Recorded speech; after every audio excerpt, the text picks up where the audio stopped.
We're here. We're back. We're live. Welcome everybody to the Roller Bones podcast.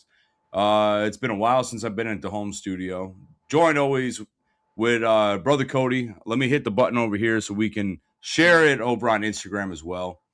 Here we go. We're live on Instagram as well. So we're everywhere. We're on Facebook. Obviously here on YouTube. We're actually streaming over at Cody's One More Mission YouTube. And we're now live on Instagram. We're here. We're all here. I'm here. So yeah. So how's everything been going, brother? Good, man. Just busy. Trying to get ready for everything and get it all figured out, put together. I've been editing a whole bunch and dropping all my shorts as you know. Been handling that business. That's a whole different ball of wax, man. Oh, hell yeah. First and foremost, thank you to all the mods that have shown up and continue and faithfully show up to when we're live. I see Gina over here on the Instagram side of stuff. So yeah. Hold on, is that a wok of coffee coming through the door? It is not, but it's of comparable size. Yeah, Nightmare Before Christmas coffee. It's a barrel. It's a barrel of coffee. Yes, please, for the love of God, put the air on. Looking at enough of the wok chance wizard. You're worse than Mike Rigo, just to specify. True Fist, wok of coffee, the man that incited a Miracle Whip riot, an uprising over condiments in the chat, a skeleton keg of coffee. So, Mr. Morningstar, thank you for the gift, brother. There was a gift? Yes. It was I think it was a goat, if I remember right. Yes, it was a goat. Goat trophy. A goat trophy. There we go. Like, are you getting into that Pharma Sutra lifestyle? Gina's going live with Loomis at 8:30 her time, which is, I don't even know.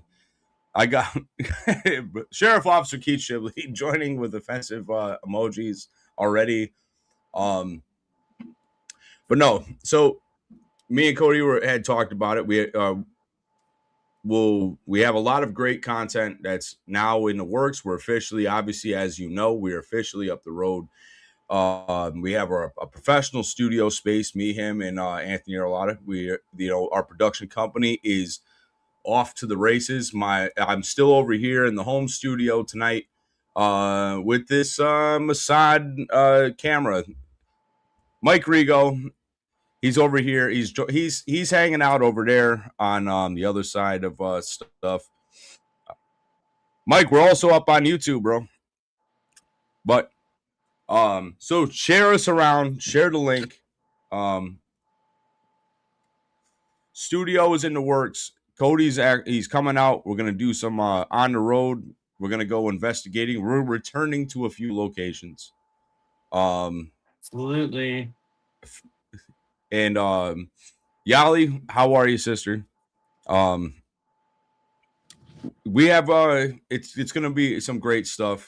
We've already completed, I think, 6-7 interviews already from the new studio, which will be launching on the first episode comes out on Thursday, July 2nd. It will be the official launch of the new era of content. It's going to be fantastic. There you are, Mike. You're over here on the back on the YouTube side of stuff. But so there was a topic me and Cody had referred to it before about a month and a half ago when Cody was out here. A situation had happened. I feel like this is a good opportunity. I had some things go on in my life. It's a good opportunity for us to discuss some very serious things going on. If you like to just start with your what had happened and where it's at as far as your family side of stuff. Yeah. So back in May, my oldest daughter was over at a friend's house and She's very responsible, and this kid has always been a friend, right? They've never had any, like, she's never had an attraction. They've always referred to each other as like brother and sister and whatnot. Well, 6 7 years in now, he invited her over to hang out or go play football, but when she got there was like, hey, let's watch this movie. Long story short, drug it out till the end of the movie and then jumped on top of her and started to try to kiss her and other stuff. And when she was battling off one of the wandering hands and trying to battle off the kiss at the same time, his mom showed up. And it was just ridiculous because she came home and she was quiet, and Kate had seen her and she was like, you okay, sweetie? She's like, I got a migraine. So her eyes were puffy, like she has a headache, and she didn't want to say anything, which we can't force that, right? And she picked the perfect excuse to use. Because it's no fault of Kate or I was in Connecticut, but no fault of Kate. Kate was like, okay, well, go lay down, baby, blah, blah, blah. The next morning she woke up, went to her soccer game or her boyfriend's soccer game to try to tell him what had happened. And his mom and him decided to basically victim blame her and say, well, you shouldn't have been hanging out with a boy.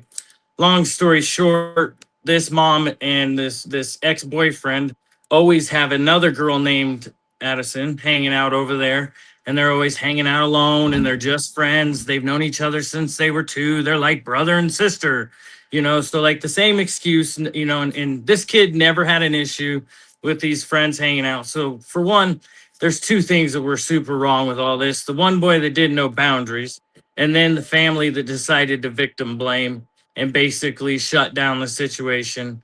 And currently, I can't say much, obviously, right now. Hopefully, in a little bit longer, I can say more of what's happening with the whole situation, because I will just say, for the sake of me not going to prison, I passed it along to proper channels. And from there, we will find out what happens, because I didn't feel like going to prison over this kid would best suit her. If she was more violently attacked or anything like that, I don't think I would have had the restraint, if that makes sense. But the biggest thing that's came up to me and Chris is recognizing that it's a cultural thing, because we sat down and at my daughter's birthday, we had also found out from like 4 other girls that boys are just whipping their tallywhacker out on camera, and this boy specifically keeps doing it. But just things that I would have never have done as a 13-year-old boy. I would have been, bro, my not my dad, my mom, what my mom would have done to me for treating a girl like that, right? But like, here's the truth. We didn't have cell phones and technology and bullshit, right? Then like, so it's a little different. Yeah, we were having to, if we wanted to get into mischief, or risky stuff, we had to wait till 2 a.m. or find the magazine. That's just the truth of it. And our kids are so hyper exposed to everything, to include sexualization, to making out on TV, to dirty sex scenes on TV, that they are well aware of what's happening far sooner than what I think any of us are comfortable to talk to our kids at. I certainly didn't want to have the conversations we had to have when we had to have them. It's been years now, but it really felt off-putting that we were talking to 10-year-olds about, anything to do with sex, anything. Like, you're 10, Right. you don't even know what you're doing, period. Right. You don't even know what you want to be when you grow up. You haven't even came up with like 5 things. Like, you still want to be Superman. You still believe in other things. You know what I mean? Like, so, man, it's been a lot, and because you're closer to me and my family than most people are, and it's been very stressing. It's been very hard. It's brought our family together in a good way, obviously, because our daughter has learned she can lean on us. We're not going to blame her. We're not going to, we're going to listen to her first, and we're going to hear her out to make sure we get the whole picture, right? And that was my biggest concern. Is I told her, I said, you know, when this happened, I need you to tell me the truth, because I will stop the planet from spinning and I will burn this whole fucking thing down over you. So just make sure I got the truth, because I don't want to look like an idiot. That's all. And Yeah, so far, you know, so far stories never, it's never even blinked difference. Um, so just a lot to unpack there of, you know, the parent showed up trying to say the next day that, oh, things escalate fast, but I noticed your daughter was uncomfortable. Well, then why didn't you do something about it? You know, like, how, if she was noticeably uncomfortable, obviously that's not what she wanted, right? right. So, in this specific situation, the parent is just as much to blame as the child, because the parent is not doing what they're supposed to do. And I understand that, like, not everything is the parent's fault, because plenty of kids like me, I was raised right and I decided to fuck off anyways and push boundaries, and I didn't really have a reason. You know, I didn't. I never, you know, okay, my dad was a little rough with me, whatever, but it wasn't that bad. You know what I mean? When I say, like, it wasn't daily, it wasn't every week, you know, so I wasn't like trying to escape something actively. Maybe a couple instances were way too much, but at the same time, like, I still decided to Internet. rebel when I was Uh, younger, you know? right. No, like, sorry, my internet chopped for a second, but I think you were fine, but I think it was just on my end. You're fine. Um, but there is a strange entitlement amongst this generation, and what I'm learning more and more the more experience around these kids, and um this is not they're basically walking keyboard warrior life, like putting it in the real world. They think they can basically do whatever they want free of consequence. And there's a lot of destructive behavior going on. A prime example, there was a youngster that it was a friend of my kid and my oldest. uh Figured we were going to help this kid out. He painted this story that he was a victim of abuse. Of course, this is going to be, you know, a safe harbor. It turned out, long story short, that was a it was just the whole story was made up. He would say that stuff. He said that stuff about his parents because his parents were making him go to church and go, you know, work in the community. He's been arrested multiple times. Um, he said some very vile shit about like whatever girl he was seeing. Now, mind you, these kids are 13, 14 years old. Um, you know, which ultimately led to my son getting arrested the other day for going around and destroying public property and businesses and all kinds of stuff, sneaking out in the middle of the night. Now, my son is responsible for his own goddamn actions, and he's grouped up in this behavior. Like I try to instill in my son is that you have to go out and do something positive.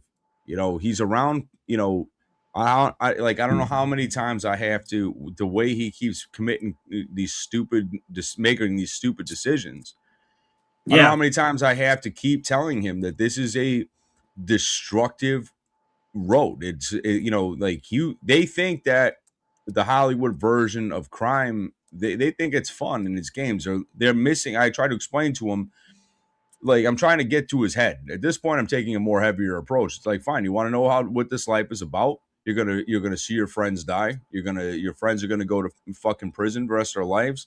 Like half of the people that me and Wizard know they're in their graves already, or they're dying in a prison cell. There's very few of our circle that are still alive, and that's a fact.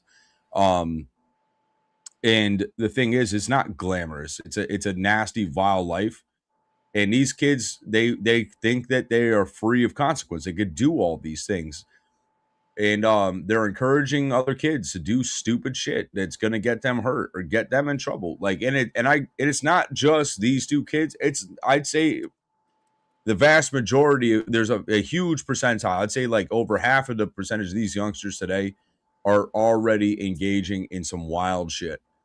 And when we were kids, absolutely. you knew who the bad kids were. You know what I'm saying? Like there was a smaller group, but now the table, it's like, has turned. And eventually I'm trying to hammer like this kid. I told him, you need to cut ties with this kid. You have to stop hanging out with these degenerates that you're hanging out with. they might be young and making stupid decisions, but that doesn't mean I want my son hanging around, Right. with him. And like Wizard, unfortunately, I had to learn that the hard way, and it's the hardest thing. I'm trying to make sure my kids know how to live right. Listen, Wizard, it's not a good life. It's just a road. It's a road of tragedies and destruction. And the thing is that they're out there thinking it's okay to like. When the fuck did bullying suddenly become an acceptable action? It's Especially in not. the rise of all this anti-bullying stuff that's out there. They're fucking around. You have all these kids, they're cyberbullying each other. You have people youngsters hurting themselves. Stop with this bullshit. Stop this kind of behavior. And I think it kind of plays in. I think a big part of where some of the major issue in this is what you said the other day. You did your video and you said, you're like, the teachers are hired to teach, a curriculum. Like they're here to teach, social studies, English. It's not your fucking opinion. That's what we had Right. civics class for. Debate clubs were for Yeah. opinion. You know, um, these teachers need, like, you have, like, teachers when I grew up. It was really cool that like they were helpful when they were needed to. They could be that friendly type. We all had those teachers you were cool with. You would say, you would joke around with, stuff like that. But they always kept that shit professional. Like, well, at least for me growing up, there was a couple teachers that went outside the lines, especially when we got thrown out of school. Like me and Wizard, we ended up in a school they just didn't give a fuck. But the real teachers that put in the work, I learned a lot when I was in high school and middle school Absolutely. and all that stuff. What pisses me off even more? My kids, like, my son is 14 years old.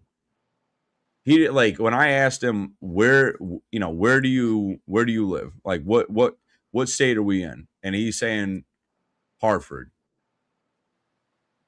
I was like, no, no, that's a city, son. That's the capital of what state we're in. What state are we in? America. Like, that's not a failure on my end. That's the morons that are teaching them. So no wonder, like, they should be at an age on a basic level of learning right and wrong. Yeah. Like in learning, and I feel like they're learning, losing that by teaching all this other dog shit crap in school and allowing them to get all their learning on fucking computers. I mean, computers, yeah, I get it. Like, do some digital shit, but put a fucking paper in their thing, because half them kids are wandering over and watching YouTube. They're watching, actually Vine doesn't exist anymore, but they're on Instagram and they're on all these other things. There's a point. There's a sickness in that particular demographic of era of children. There's a sickness in there that we have to, they make it illegal for parents to they make it difficult for us to parent our damn kids. Yeah. They make it damn near impossible. Like, everything, you raise your voice, it's a crime. You put them in timeout, make them sit in their room and think about it. That's that you're incarcerated, or it's imprisonment or whatever. They find all these things to undermine your authority, and then tell your shitty parents because they act a certain way. Oh, Well, yeah. you know what? I feel like it's starting to fall back on, like, communities like this. I think, like, Cody had raised a very interesting idea a couple weeks ago, and I think it's something that might be a thing. Is, I think me and Cody are going to start going and trying to do speaking engagements in high schools, um and try to educate these kids, because if people could think it's stupid, just like property destruction. But I mean, Yeah. the thing is if you can't abide by us telling you, like, your parents telling you no, somebody's going to get hurt because you don't respect it. You don't think you have no reason to listen to the word no. And somebody's either going to get sexually assaulted, you're going to kill somebody.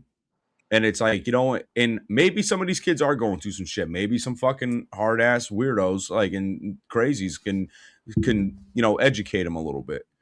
Um, but I think it's time. I think that, you know what, if the school system's not doing it, the government, and there's good teachers. I'm just gonna I'm gonna add that in. There are great teachers that do their job, but unfortunately, they're so drowned down, and a lot of them get punished for it. And those kids, it makes their job 10 times harder when you got 10 other people. You say you got 10 teachers, like 2 of them are doing their job, and then the other fucking 8 are fucking off and doing whatever they want and going outside the lines.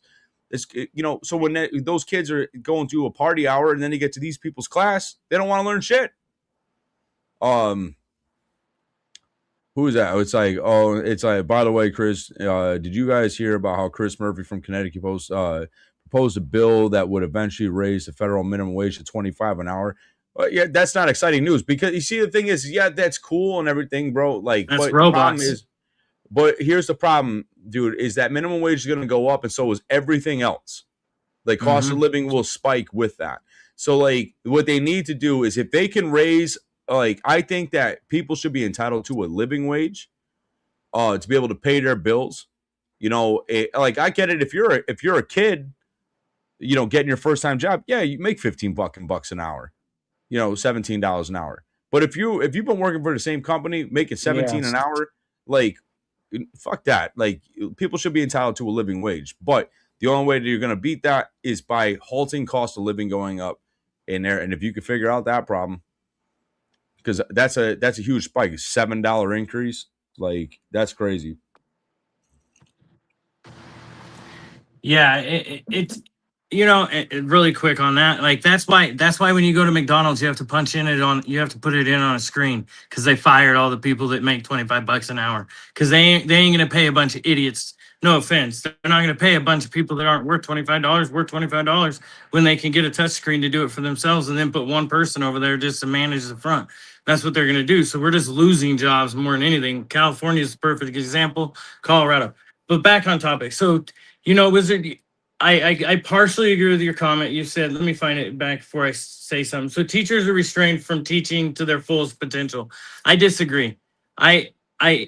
Some, yes, some good teachers that are not trying to fuck our children up, they're held back from loving our kids the way they should, because they're, for some reason, they're looked down on. And like, the biggest part is like, I got to go to my childhood for this, because when I was really young, I used to finish my schoolwork first, and like, I would get bored sitting in class, and eventually I'd start to fuck off because I was bored, right? Well, then I got in trouble.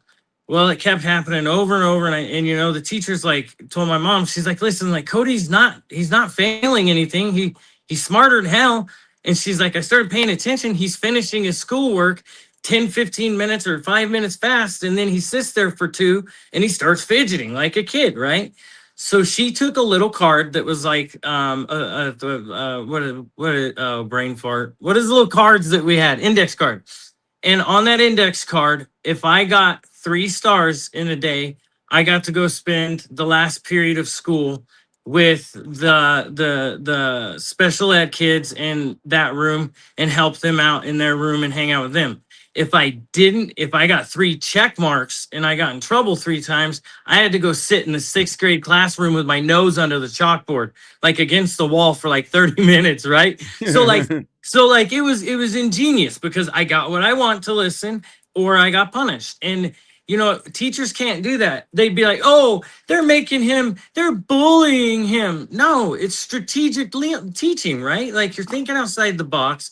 You're paying attention to what's going on with me, and then you're coming up with a solution. After that, no problems. Did just fine. And when I was in high school, my high school teacher, she would call me when I went to alternative school, when I would miss, and she would know I was with Sean. Always, bro. And she'd call, and she'd be like, she'd call, and one of us wouldn't answer, so she'd call the other one, and by then one of us would wake up, and we'd be like, hello, and she's like, where are you at? And I'd be like, oh, I'm sick. And she's like, your car's parked in front of fucking Sean's house. Half the class drove by his house this morning. Click.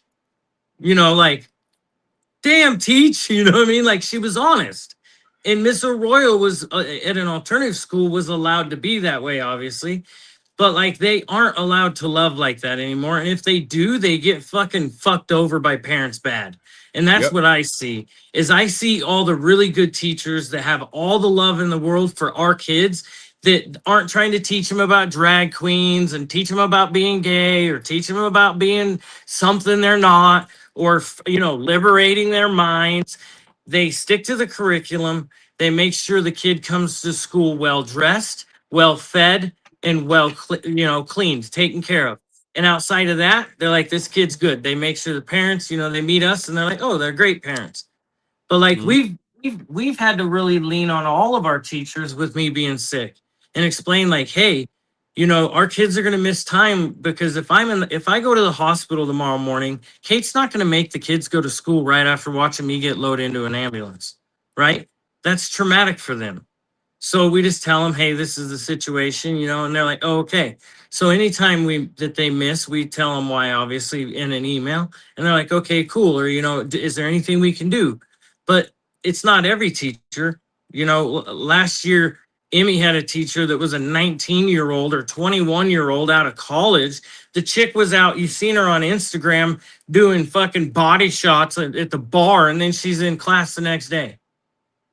And it's like, Right. no, bro, like you're hungover. I can tell. I don't know if she's really doing body shots, but just for example, But I mean, don't and there's a thing like you were talking about that teacher when I had when I got sent to the alternative school.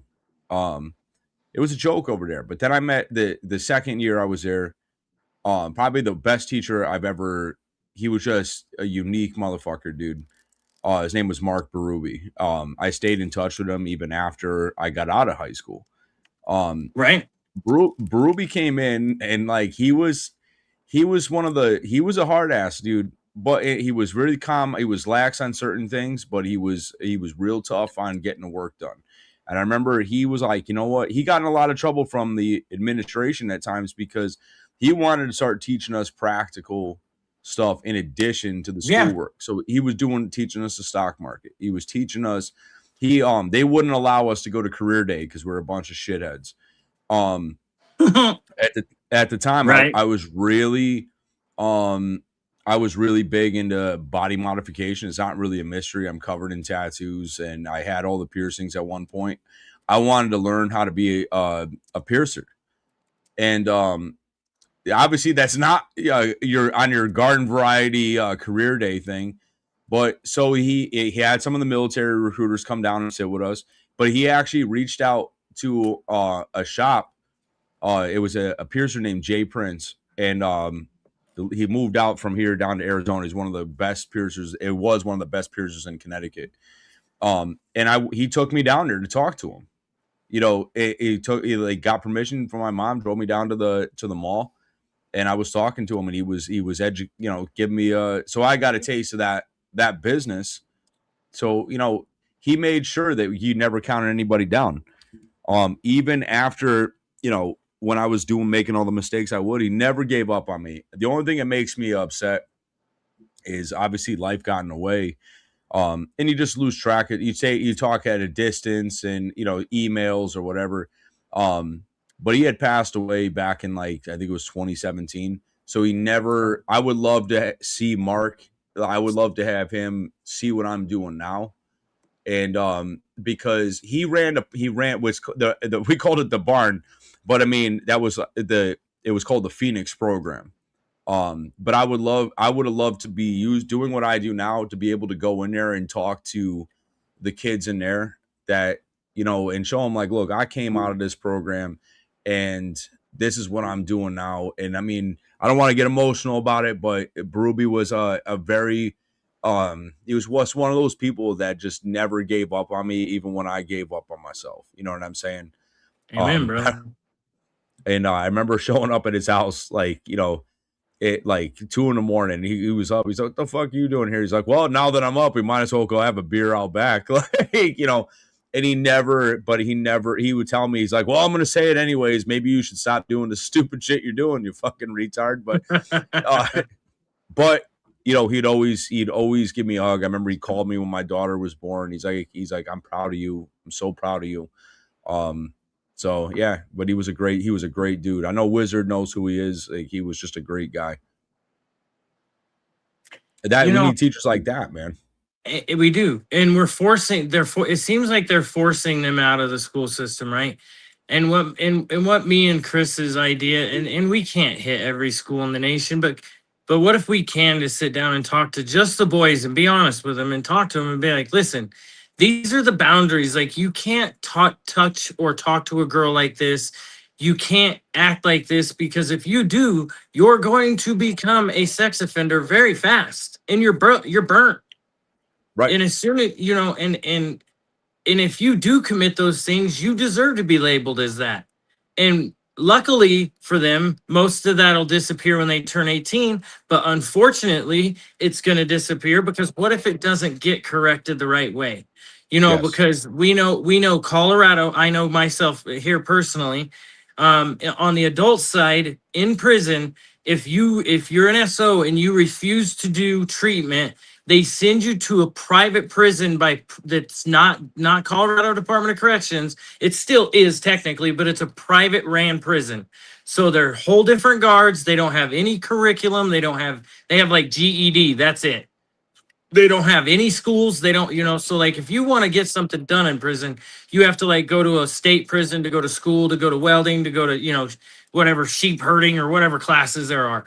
But there they will take them once they refuse so much, and they shelve them over there. And they could go spend their entire 20-year sentence, or here, let's be realistic, their 2 or 18-month sentence over in this unit, not even get help, and then they're back on the streets reoffending. And that's what we don't want. We don't want boys that are making honest mistakes. They're like, oh, hey, this is what we seen on TV is this dude sending a chick a pic on her phone. So he just snaps a quick selfie, not wearing the appropriate, clothing, and all of a sudden the kid's booked. And was he truly trying to be offensive? Or was he just trying to put himself out there and hit on the chick? And they need to know, you can't hit on a girl like that. That's not how you do it. Right. Even as an adult. You know what I mean? Even as an adult. I mean, I bet every woman in our chat right now would say no to the D pic.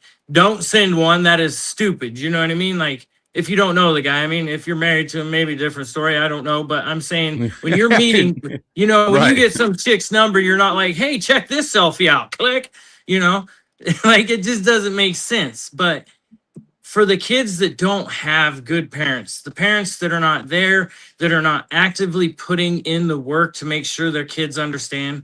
And no, you don't have to go to church. But this is what I do, is a suggestion.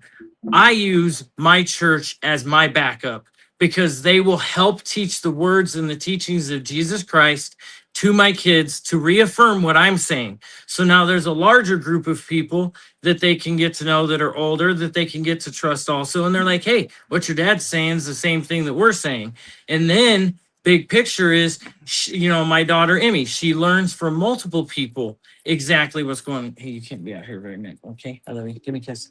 We're talking about stuff you can't listen to. I love you.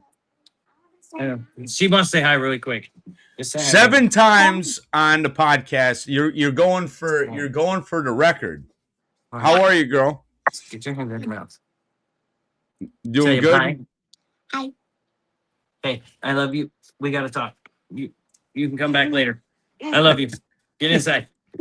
But the being able to constructively teach these kids, my dad never really taught me how to date a girl or anything, but he taught me what chivalry was, right? He taught me what politeness was. And back to the church. But the church helps reaffirm my beliefs and my things. So if you can do something similar, whether that's, you go to whatever the Druids call it, or whatever, a wake, stuff where, not a wake, that's a funeral, but where they do like the burning and stuff.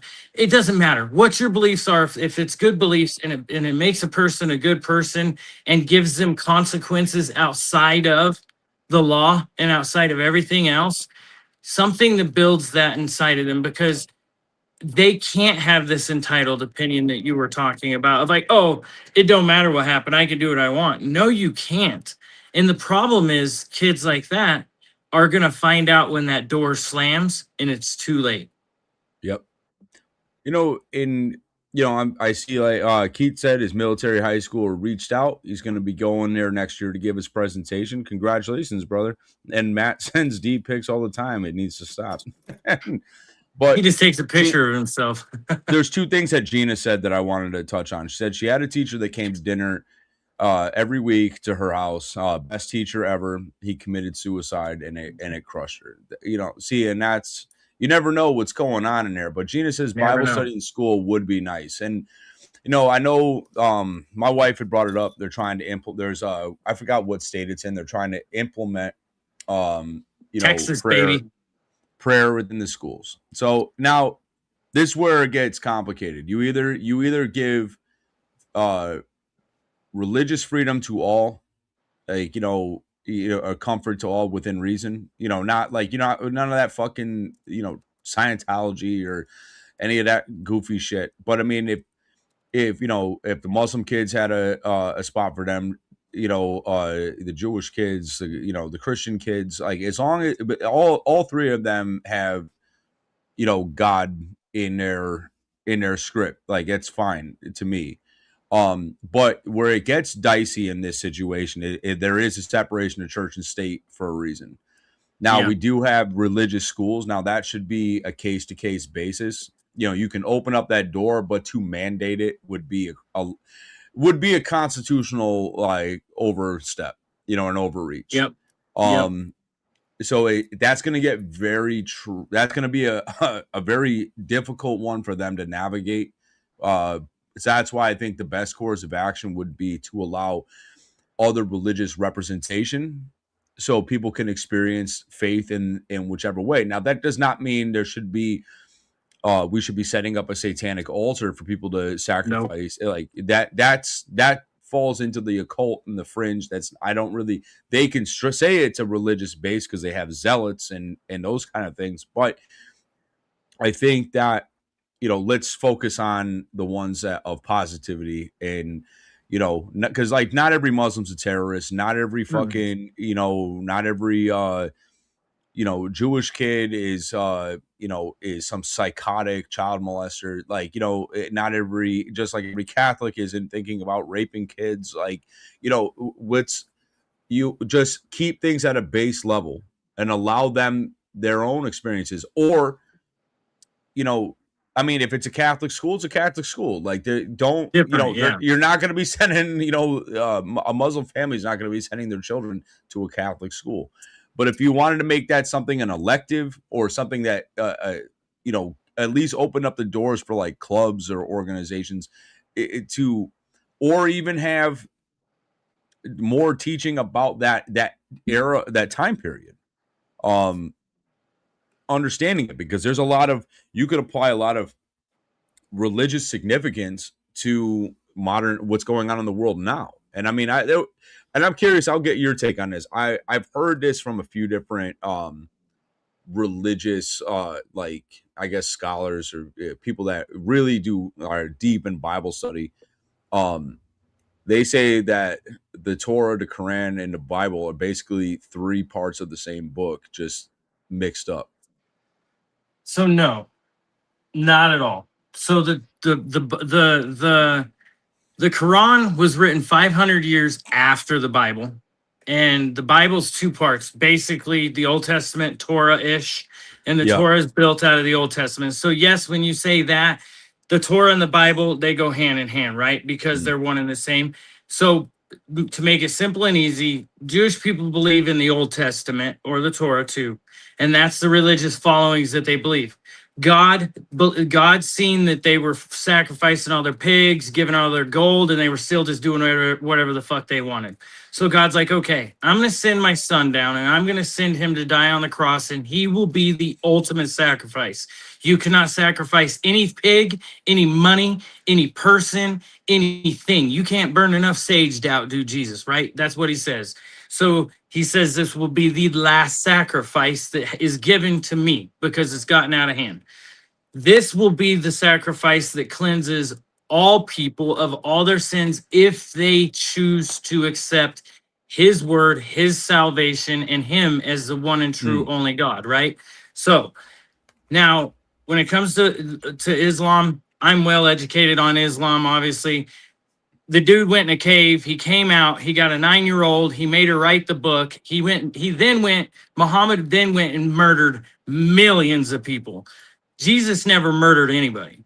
yeah. You know, there's one story that says that in the Dead Sea Scrolls, I've heard this now. This I've never seen this, but in the Dead Sea Scrolls, it says Jesus was 13 or 12, and he was on the roof of a house playing with another boy, and he like bumped him off. The boy broke his neck and died. That's not murder. That's an accident, right? Like, how does that? You're not going to go to hell for playing tag and being like tag, and they just fall off. Like now, if he was like F you and pushed him off, that's murder, right? So that's part of why they say the Dead Sea Scrolls got like thrown out of the Bible, everything. But so that is why the Bible and the Old Testament. Now he says though the Jewish people are allowed to still believe because they are the chosen people, right? And he says that up till the end, and he continues to say that like you can believe this, but don't overdo it. I've came here, I've told you that you were doing too much, but this is the new belief, this is the new way, and this is how we're going to do things. And then of course, like I said, 500 years later, Muhammad showed up smoking some dope or whatever, and he's like, there's no other God other than me, and there's no other book. And it's like, what about that one that was written about 500 years ago? What about that one? So that's Um where I get confused with the Quran. It's like because all the Muslims I've talked to, they all praise it's God, and very similar. and it's like, but like I never on like and that's why like because you're been I've read kind of it. helping me on this path, so to speak. Um, and a lot of the religious things that I have been researching and covering, unfortunately, are the other side of that coin. Right. And going into very dark realms. And to be fair, it's like there's a lot. There's so many different components, and I've been trying to find stuff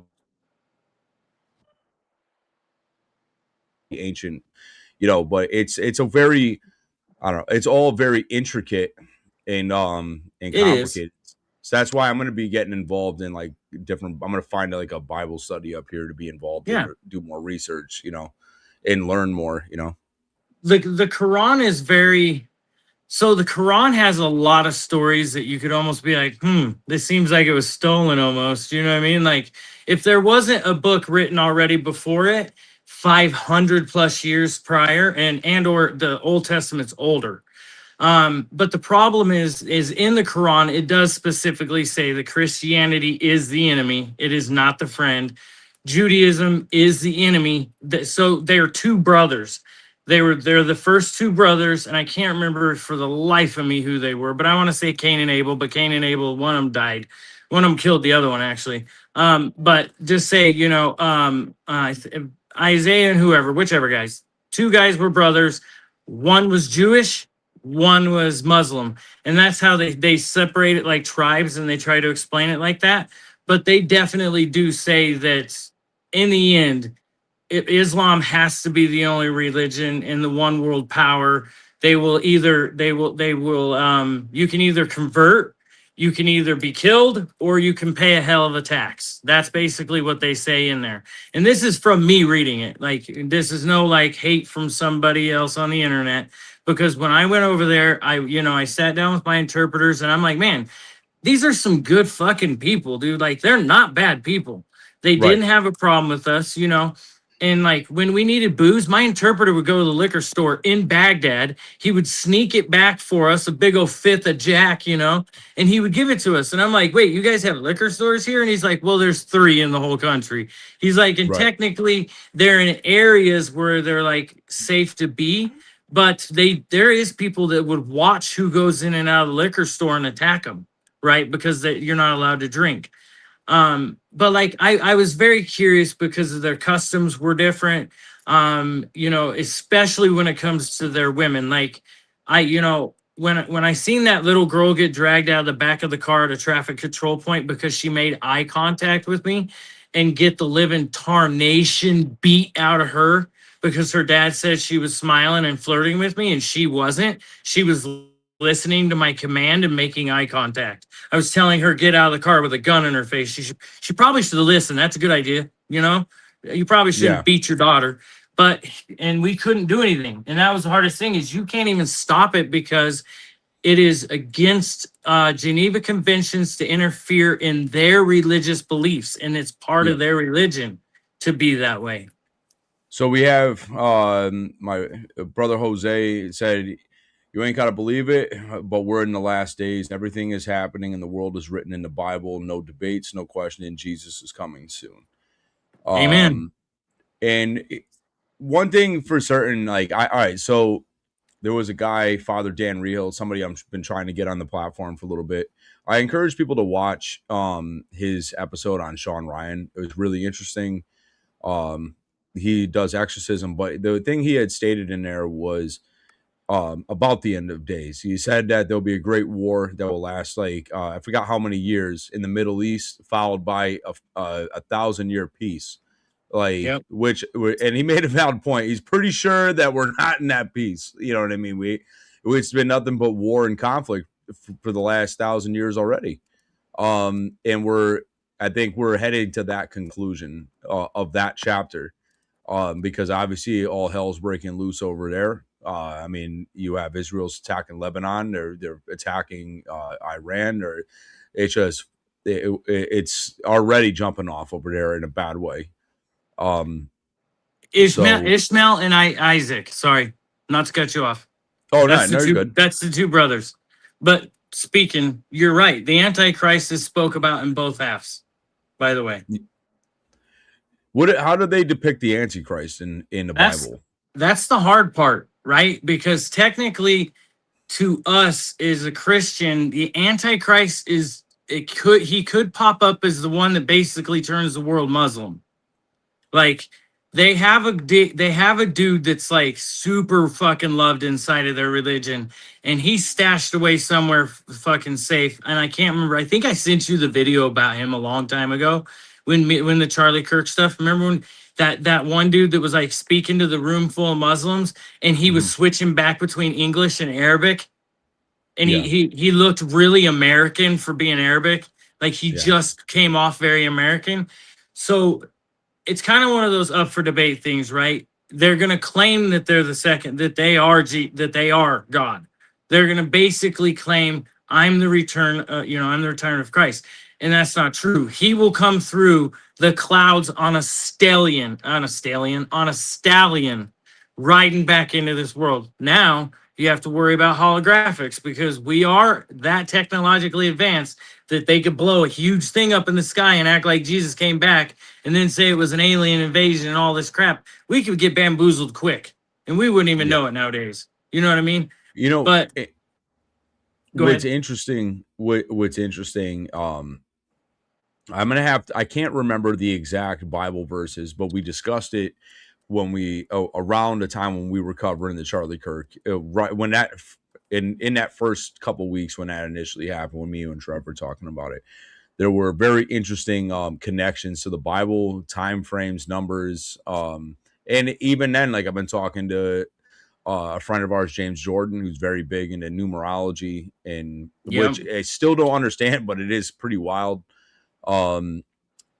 But learning the things that I have about the Luciferian system, learning what I have about spirit boards and a lot of occult, like people practice occult dark magics, they don't even realize that they're doing it. There was a thing, there was a whole what was it, Balenciaga, like look at the a lot of the imagery depicts you know some very sinister shit in the artwork. You know what I mean? You have Abramovich. Um, what was that? Somerset Belanoff. Like you have these people engaged in spirit cooking, which is an interesting. I have we're gonna have somebody that's gonna fly in and sit with us probably sometime later in the year. That has a ton of information on spirit cooking and what the practices and how this person said that when they escaped that that dark energy. They just weren't getting it. It was like almost she had told me it was like God was like they were trying to guide her off that path for so long that she wasn't getting it, and then she literally was. It felt like she got hit by, like she describes it as almost getting hit by like lightning, and that's what she should have died. She woke up in a hospital, and that's how she got freed from the cult that she was with. Like, it's interesting that people's depictions of when I've talked to people that have said they talked like or had conversations with the devil. How he's charming, he's good looking, like he's everything that they wish they were when he appears. It's not like, it's strange, dude. Very. Okay, I'm going to try to answer something for Yarn. I just put this in the chat, but Yarn, I'm going to try to say this is best possible. So sorry if this comes off wrong. I'm not meaning to be a jerk when I say this. Okay, so she asked, being a pagan, you know, her beliefs, and it shouldn't come off like I'm a jerk, but the best way to describe it is if you really look at the root of a lot of practices of like the golden rule and things like this, they're actually rooted in very, very, very deep rooted in what Jesus taught us. They're not far off. You know what I mean? Like, treat people how you want to be treated. That's what he told, you know, and treat people better than you want to be treated. You know, and that goes back to some very deep, you know, very long time ago Christian, like I can't think of the word, and I just heard a great sermon about this, but it was really a lot of non-satanic, you know, like pagan stuff and druid stuff like that. A lot of their core beliefs of treat people good and how they and the golden rule stuff like that are rooted in old Christianity, and we just don't even realize it. We never attribute it to, you know, and it's not a knock of anybody. Like, I have never had a pagan person do me wrong. I haven't. You know, I mean, maybe when I in the drug game, somebody was pagan and stole something from me or something, but you know, if you're a good person, you're a good person. And if you're treating people the right way, you're treating people the right way. I'm here to always welcome everybody that I can. And I say this very respectfully to anybody that's not a Christian.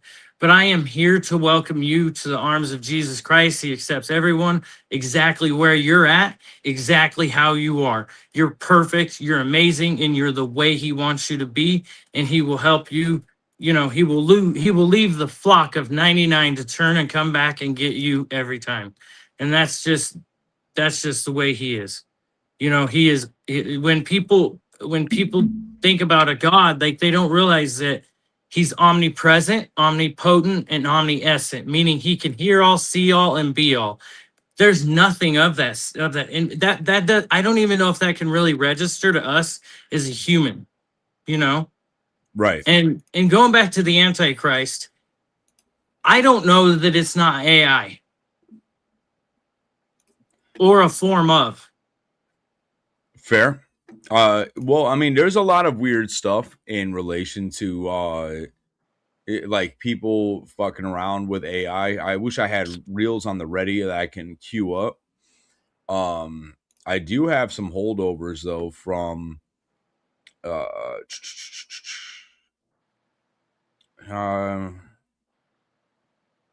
I mean, I do have some holdover things from that time frame, like when we were doing No More Mercy, like reels.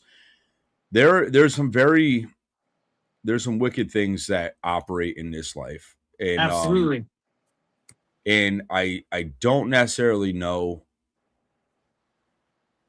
to what end, you know. So real quick, really quick. So when people, so my biggest argument when people are like, I know some terrible Christians, I know some terrible Christians, I know some terrible everybody's, right? If they were truly practicing what they say they believe, and I fail at this, so do not think that I'm perfect. I'm not a perfect Christian. I am a terrible Christian too. I cuss. I make mistakes, but I try to do better. I really do. I try to choose love over violence. But if they were truly practicing their Christian principles, they wouldn't have treated or acted in the ways they do. Now, just because they say they're practicing Christianity doesn't mean they're truly a Christian. Hmm. That's the best way I can put it. I try to say I'm a Christian because I really try my hardest not to sin. And when I do sin, I'm like, dang it, dang it, dang it. There it is. You know what I mean? Like, especially nowadays, and one of the hardest ones you'll always that a lot of times nowadays we deal with is lust or stuff like that. But you're walking down the road and everybody's half naked. You know, you got to walk like this. Like, you know, like you're not trying to look at somebody inappropriately. They just walk in front of you and they're inappropriate. You know, now if you have a bad thought in your mind about it and you start embellishing on that, you're not being a good Christian. You need to repent for your sin and turn from that behavior. And you know, that's why I tell Kate, like she is the apple of my eye. For whatever reason, since I've been with her, if it wasn't for her, I wouldn't be as able to be the kind of Christian I am because I wouldn't be in the same type of love. I'm in the one type of love where I literally wear blinders. Like there could be naked chicks running around outside of me and I wouldn't even pay attention to it. You know what I mean? Like I wouldn't even know. Because I don't care. I have my Uh, eye for Kate and that's it. Brother Jose says, you want to know about the Antichrist? Read the book of Revelation. Um, Absolutely. Very true. Jose, like you should. I know he's a dear friend of mine. Seriously, one of my best friends. Like he lives extremely too far, but me and Cody were coming to see you, bro. But Jose he had given me a lot of spiritual advice recently. A simple conversation.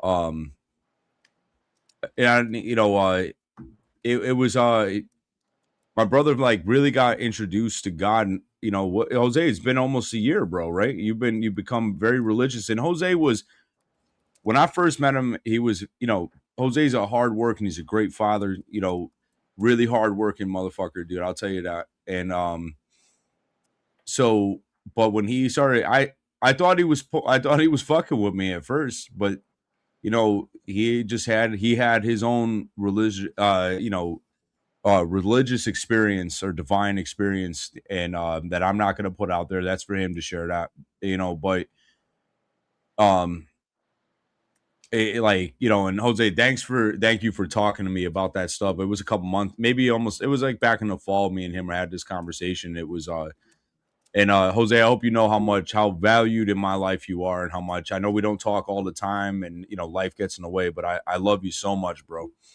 Um, I can that second that. He's told me great things about you, Jose, and I can't wait to meet you. Yeah, man. Gina, is that most people go through the motions, go to church, and they think they're good, but that's all they do is a daily practice. Now, actually, Gina, it's funny that you say that, because I actually just had this conversation with Cody the other day, um, where I said that like I stayed away from going to this church, like going to the structure of church, because of you know people are the judgmental behavior and not the it's just it was I just stayed away from it. Like it didn't really seem like it was welcomed, and I did feel extremely judged by a lot of individuals. I'm a heavily tattooed guy.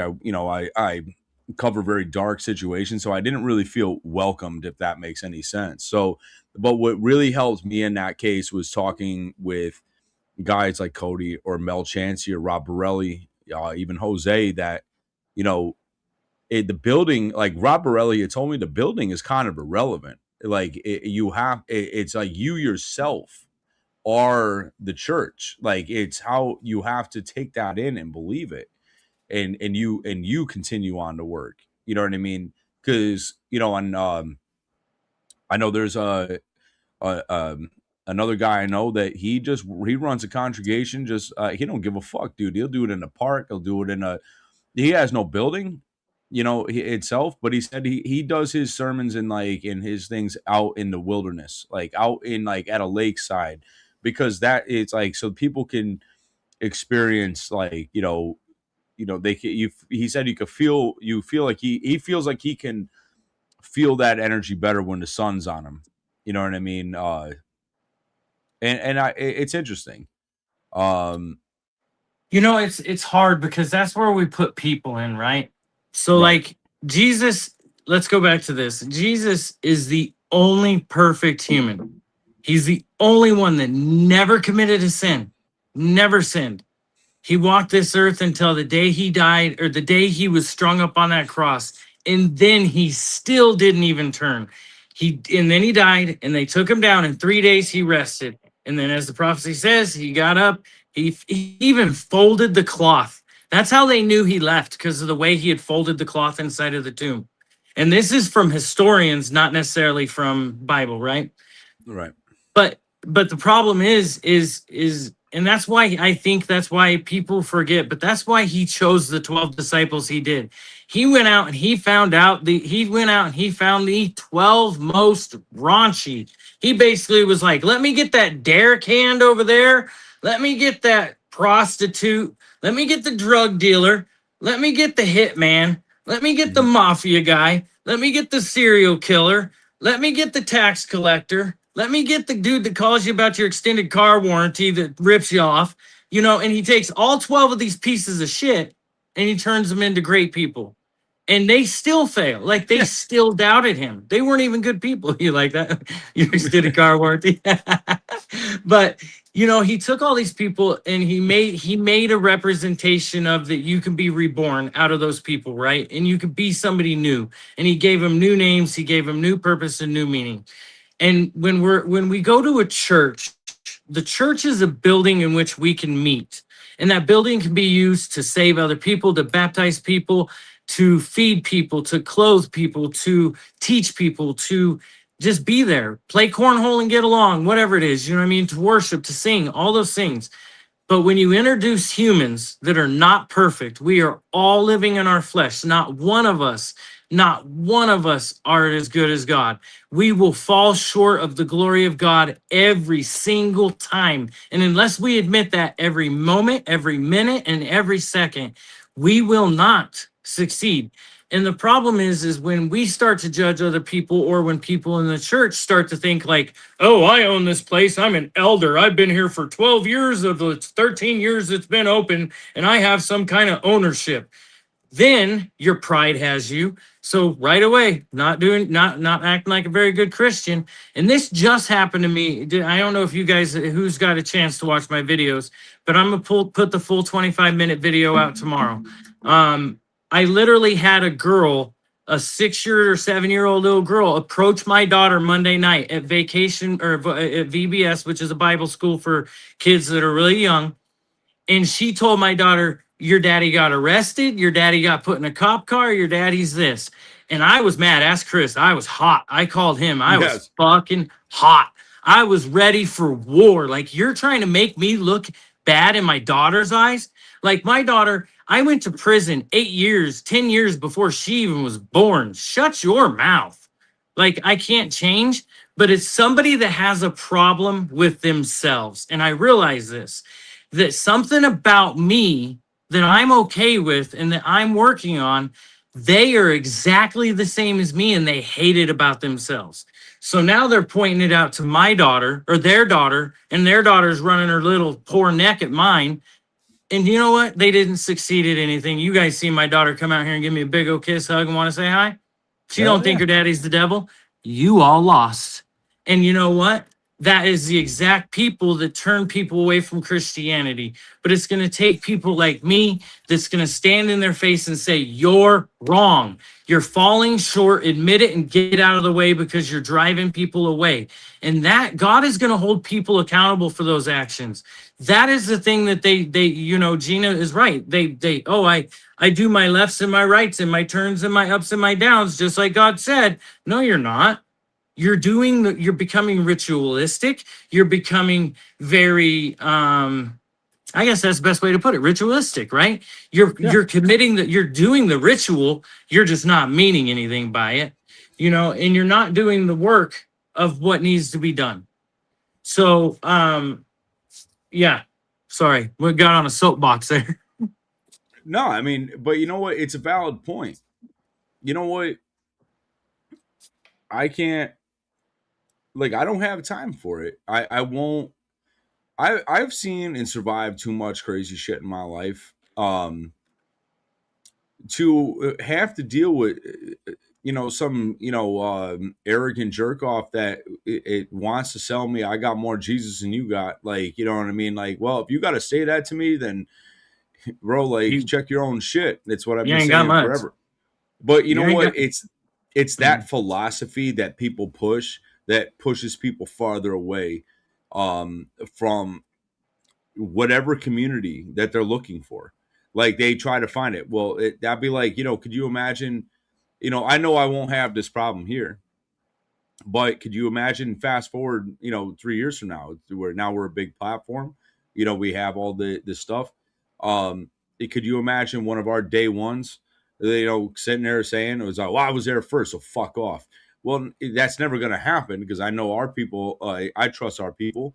But the thing is the issue is like there are those individuals in this world that would chase somebody from a positive community or somebody that's just looking for something more or some answers to why, or they don't even, sometimes some people show up at the door and don't even know what they're looking for or why they're there. They just compelled. Absolutely. I learned this from people, um the recovery world, people in there. You have some time, um this it's absolutely not a pissing contest. And but like, you have people in the recovery world that will come in, and then it's almost like you have, people just almost like they don't want to share because people are going to ridicule them. And that's not every one of those. That's not all the recovery world. Vast majority of people are very genuine. But I think a lot of people do approach when they come in, they're apprehensive and nervous to start sharing because they think that's what's going to happen. Because the rest of the world will spit and shit on you. And we always have to maintain that all of these realms are going to be protected. And I mean, you look at, like, I just happened to me the other day, a good friend of mine, God saved his fucking life. People want to say whatever. I'm gonna tell you right now, like, keep that fucking judgment to yourself. But every time, I've said it before, me and Cody were laughing about it. Every time you bring up God, I'll tell you right now, it's like an exorcism that happens in some of the chat afterwards. People will go back, they'll rewatch, and they're like, you watch Jesse Sabaters, like, read the comment section when you have time. People Wild. say, like, it like the most vile. Some of the people, you should see the stuff that YouTube doesn't let go forward, like that whole, they hold it back, and I have to approve them. Some vile ass shit, vile stuff. Um, and I'll always maintain that, I want to show just one thing. I want to show, like Yarn was talking about how she goes out, she's been finding clovers and all kinds of stuff. It's her way of meditating, same way of how channeling her something positive. She sits with people. But Yarn, yeah, I think this will come up on the screen. Yeah, Yarn, she this is her own custom build. She spins her own stuff. The camo green, Yarn devotes her time, and there's so many other people in this community, this family, like Jose starting Brigante Games. He's putting out there what he does. He's just sharing what he does for fun with other people. Try to bring some entertainment. You have Trustin Lewis Daniel, just trying to give some positive affirmations to people, thought provoking conversation. Um, we absolutely, if you don't like the religious aspect that is coming forward with the content that's coming, then I'm sorry that you don't, that's not for you. Um, but the thing is the people that have been following me since the beginning know the religious significance of how this came about. This isn't just some that every aspect of it and how I got started. There's some kind of divine energy behind that. From even to Mike passing, to the interview, to leading, to Mel Chansey, to starting it. And Ant, I think, just like Ant told me, like Billy had told me, it was Billy that said it, that um, God had put him and Anthony in each other's lives for a reason. The same way that, like, me and Ant could have done the interview and just been, that would have been the end. You know, we just, that was it, one and done. We go our separate ways. But that's not what happened. It's not what happened. Like, Ant's become like a, when I say that shit, that Ant's like a father figure to me. Like, I'm telling you, that's the case. Like, and I think that me and him got put in each other's lives, you know, for a reason, and not for monetary gain. Like the same way that, you know, there, and I don't want to abuse anybody, but the same way that me and Cody became friends, there was um, somebody that's very lost that it put me and him together. And you know, and I pray for him despite the wrongdoing that happened to me. Like, you know, and I know that it took me a lot of work to get to that point. Um, and I hope that it comes, you know, he sees his errors and he wakes up. But I mean, you need those things in here, because if it wasn't for him, I wouldn't have known Cody, and we wouldn't be. He's like, Cody's one of my best friends. Like, and it's crazy. Like, you know, same with Jason. You know, the way relationships build, I don't believe, even last night I had a guy that just happened to be cruising through. He ended up, I sat in the studio talking to this random guy for a couple hours, and we had a very, very good, his name was Travis, a really cool dude. We had a very nice conversation.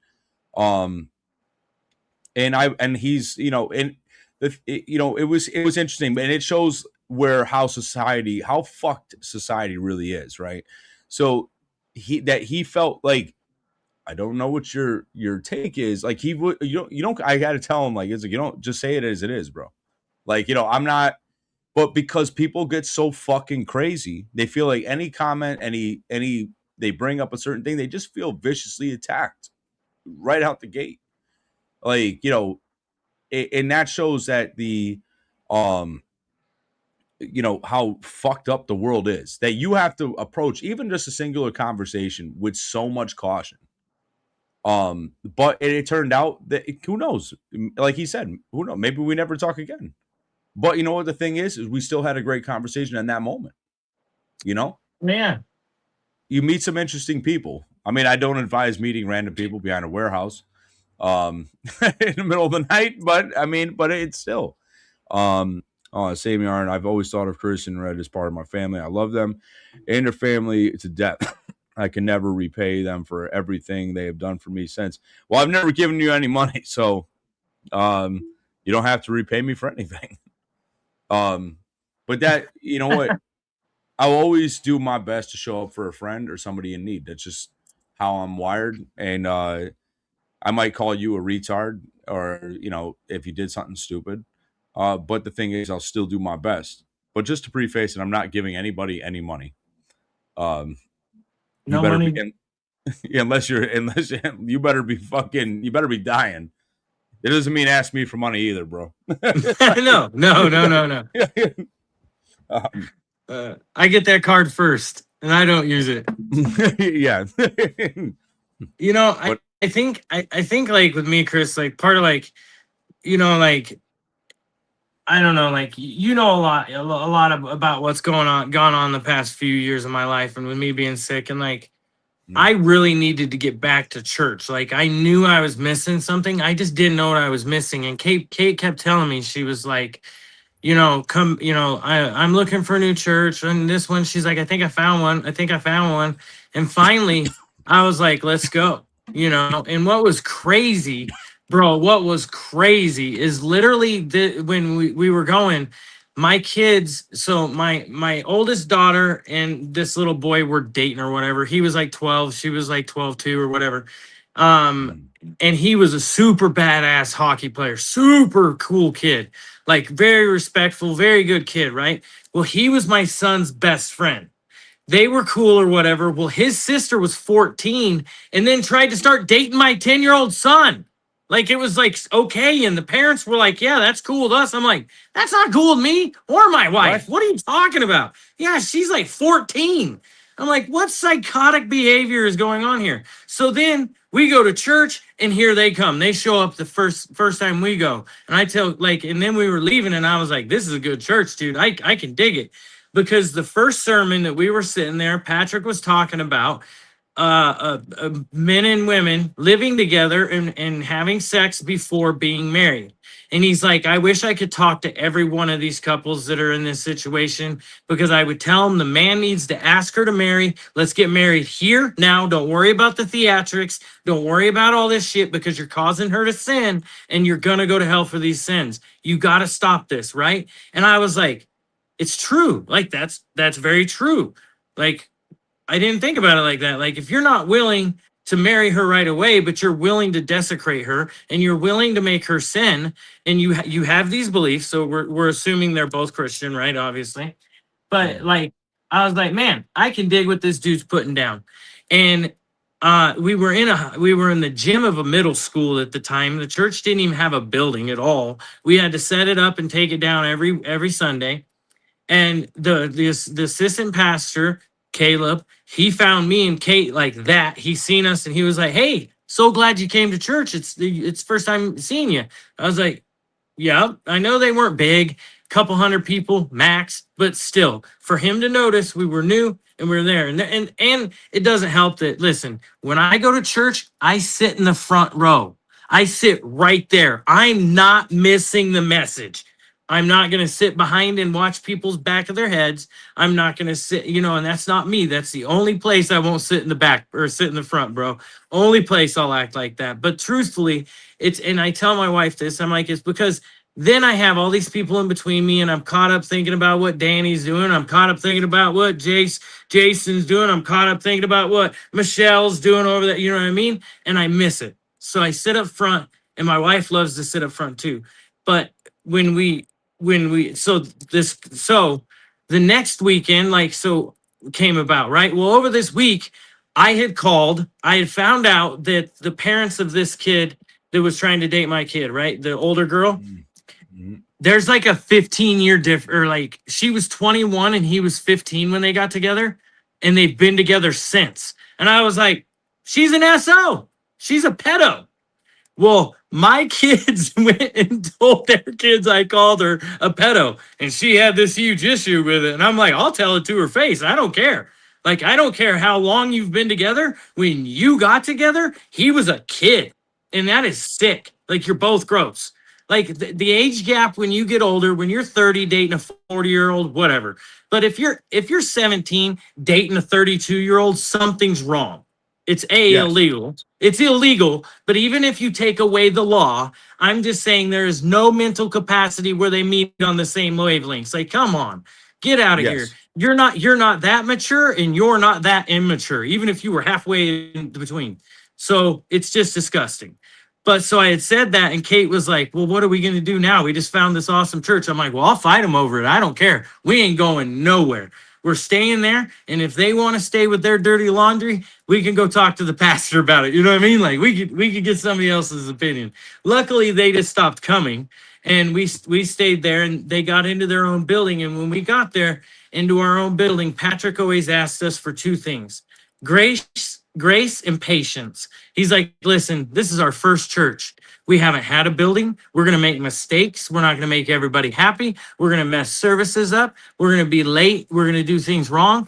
Please have grace and patience with us. That's all we ask, right? And it just stuck. It has stuck since.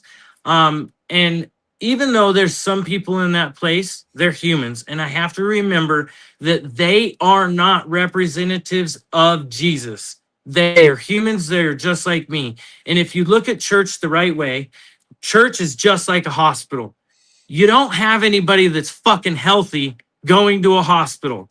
They have broken legs. They have diseases. They have wounds. They have scars. They have injuries, and they need fixed. They are fucking broken. So just like a church, if you're hurt, you're broken, you're weak, you're down, and you need somewhere to go, church is where you should be, and you should be supported there, not judged.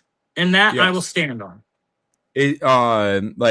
Yanni said it was, morally and ethically illegal. 100%. Absolutely, Yanni. Yeah. I'm just saying, like, even if there wasn't a law, it's still weird. It, it, if it was like Ali said, if it was a 21-year-old man with a 15-year-old girl, it would be a big issue. Why is it acceptable for women if the woman is 21 and the boy is 15? It's Well, not. it's definitely not. But I mean, like, and I get what you're saying, Yali, because thankfully Society we're does. now in a world, and I attribute this to a lot of the work that Chloe's done, and JD and Jason, and there's so many others to listen to. That I'm just gonna list the heads of our family. But the thing is like we're now, especially with what Roma Army's done. Chloe has built a platform auditing the demonic energy within, people. Females are now considered can be child predators. I know that might be shock value to some individuals. I know this family doesn't. They already know what time of day it is when it comes to that. But it's like in women can be monsters too. And I know some women are gonna go, oh, well, how dare you? Like, well, you go fuck yourself. You know what I mean? Like that's just, there's predators that come from every background, demographic, race, religion, whatever. There's monsters that hide in society. Me and Cody were just talking about it today. Why is there not more female serial killers? There are. A lot of people focus on Eileen. Was it Warbos? The monster, the woman that was killing. She was prostituting herself, killing Johns. But there's a lot of other people, women that just aren't documented. And I think now, over the last couple of years, maybe probably 8-9 years, we're starting to see more of them. When you look back at the cases, you can identify them as a serial killer. Yeah. Some women are bigger monsters than men. I don't like to get bogged down in who's a bigger what. Where they're both men and women can be monsters for different reasons, and they both excel in different types of. Obviously, men are more prone to cause more physical damage.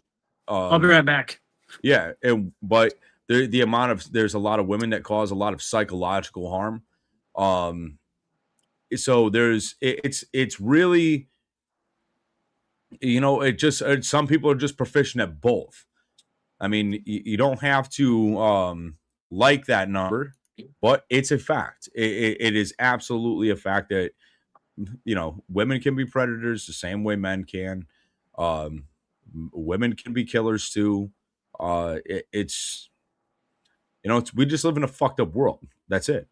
There's feminists there's feminists who sees the shit that female teachers do and still labels them as the victim, and it pisses me off. There's a lot of people. Worst thing, Maria's worst thing is when women know, when the woman knows the man and she turned her head and she doesn't know why her boyfriend or husband is harming the kids. Yeah, I agree. Like, listen, there's a lot of I mean, I analyze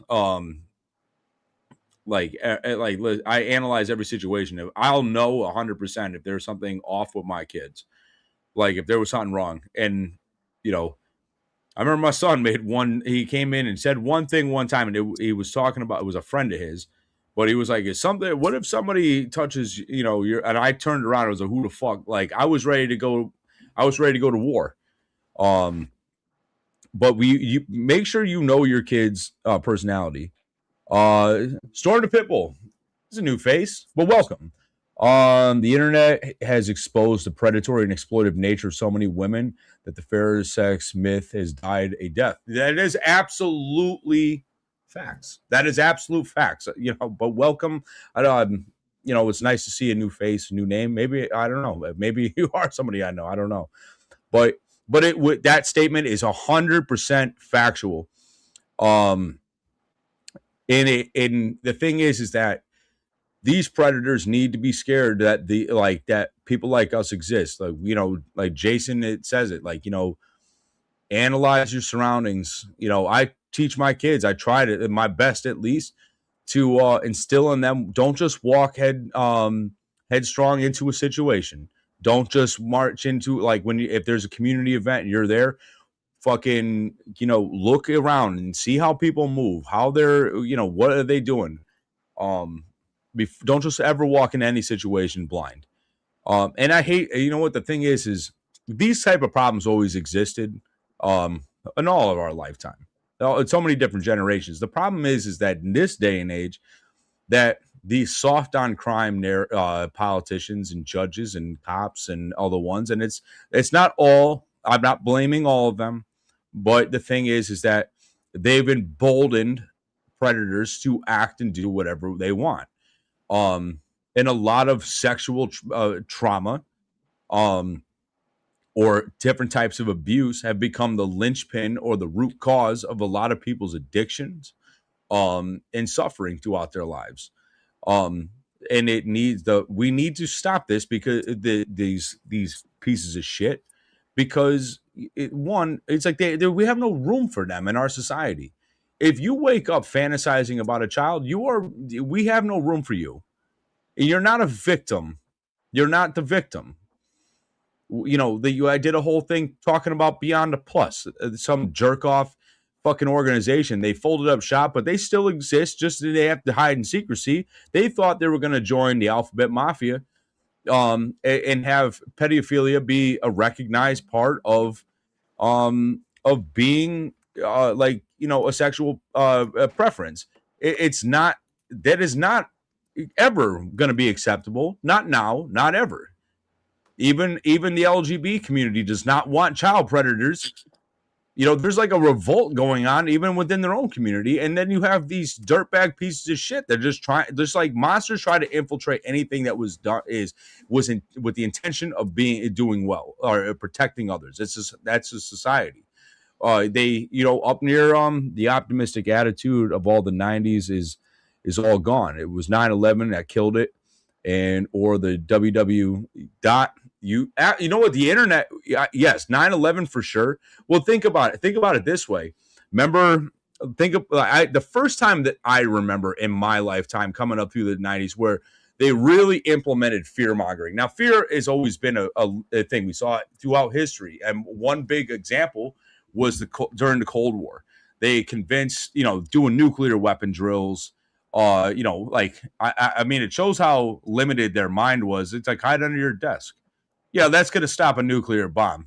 But they had everybody so feared up on Russian spies and all this stuff. But in my lifetime in the 90s, the Y2K scare. Everybody said the clocks were going to run out. It was going to fuck up the nuclear system. And just we're all going to die. Your Nintendo, your Super Nintendo and your N64 was going to come out and pull your jeans down. It was so out of control. But that was the first time,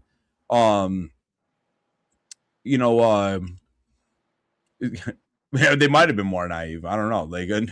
Well, everything was coated in lead paint back then, so maybe they were convinced that the lead asbestos. The asbestos in the lead line building would protect you from radioactive fallout. I don't know, but the thing is like 9/11 was absolutely the linchpin and the rise of the internet. Because do you remember how boring? Like, I mean, to be fair, I remember when computers first became a thing. Like, you were limited to going on the internet. There was games. There was a website. Oregon Trail, bro. The Oregon Trail. Oh my god, dude, I was terrible at that game. My whole family died of dysentery. Before I 20 feet out of the market, dude. I don't know. I was the worst player of Oregon Trail in history. But no, like you had, there was games like little game sites and stuff like that. But then it graduated very quickly. There was a website. If for those that are an old fuck like us, like that. Do anybody remember the website Newgrounds? It was a flash game website. There was one. Yeah. There was School Shooter. There was all these kind of fucking really demented ass games. Like there was one, throw a frog in a blender. Like these all animated flash games, super violent and super like they would condition you straight out. Like really, really sick shit. But I mean, I played them. But I think 9/11 and the internet. And now having everything in your phone, really fucking like, I mean, dude, look at the state versus dial-up internet era to now. I mean, dude, scrolling through Instagram, oh my god, you come across the craziest shit. And what people will do to try to get fame and notoriety is sad in a lot of ways. Like, they're publicly humiliating themselves just because they want somebody to recognize. Because the thing is, they use social media. Social media is a tool in a lot of ways, but ultimately, it's a psychological prison that they trap people in. And like, so there's no real like natural engagement with somebody. And that's why you see a lot of an increase in people that are so socially awkward or very anxiety driven, because their entire life is the internet. You know what I mean? And it's a sickness, dude. I actually I watched. Have you ever watched the Whatever podcast? I've started to like watch that thing like in depth, and it fucking scares the bejesus out of me for my kids to get older, because the way they date, there is no like, I don't even know how to explain it. Like, the expectations of men are so off kilter. The expectations of women are so off kilter. And how they prejudge each other is so like bizarre. Like they try to do this like online audit, but they don't have the actual skills to online audit somebody. You know what I mean? Like, they can't see the difference between the facade and the person. Like, we try to explain to our daughter all the time, and I'm sure you've had to have this conversation with Haley, and your kids too. Like, yeah, they look like this, but that's not a real representation of life. Like, just like with my 6-year-old, it's like, baby, in the real world, nobody opens a present every 15 minutes or a game or a toy and plays with it. Like, there's one kid in this world that can get a toy and open 15,000 toys a day, every day. And they probably Yeah. just throw that shit straight in the trash. Let's be honest, because they would have toys up to their ears. But, like, and then our kids think that that's reality. That's not reality. No. It's not that easy to be perfect, to look that good, for your butt to be that perfect, and your face to be that perfect, and for you to be that way all the time. Yes. No, and You it's not know, fair to the kid too, like the one in question, because you think about it, you know, there's some stuff that's really cool. Like, there's some very wholesome like content, right? yes. Like, that do family vlogging. Me personally, I don't know if I can ever be that guy that's doing the family vlogs and, documenting, because, family moments are supposed to be for you guys to share, not for the rest of the world. I don't like, you're teaching them a synthetic world. Like, oh yeah, we're gonna do it. What turns into something wholesome, like starts as something wholesome, will turn into, oh yeah, we're gonna go do this family event for clicks, views, and then you're literally watching them, your parents, they spend more time on the camera doing that.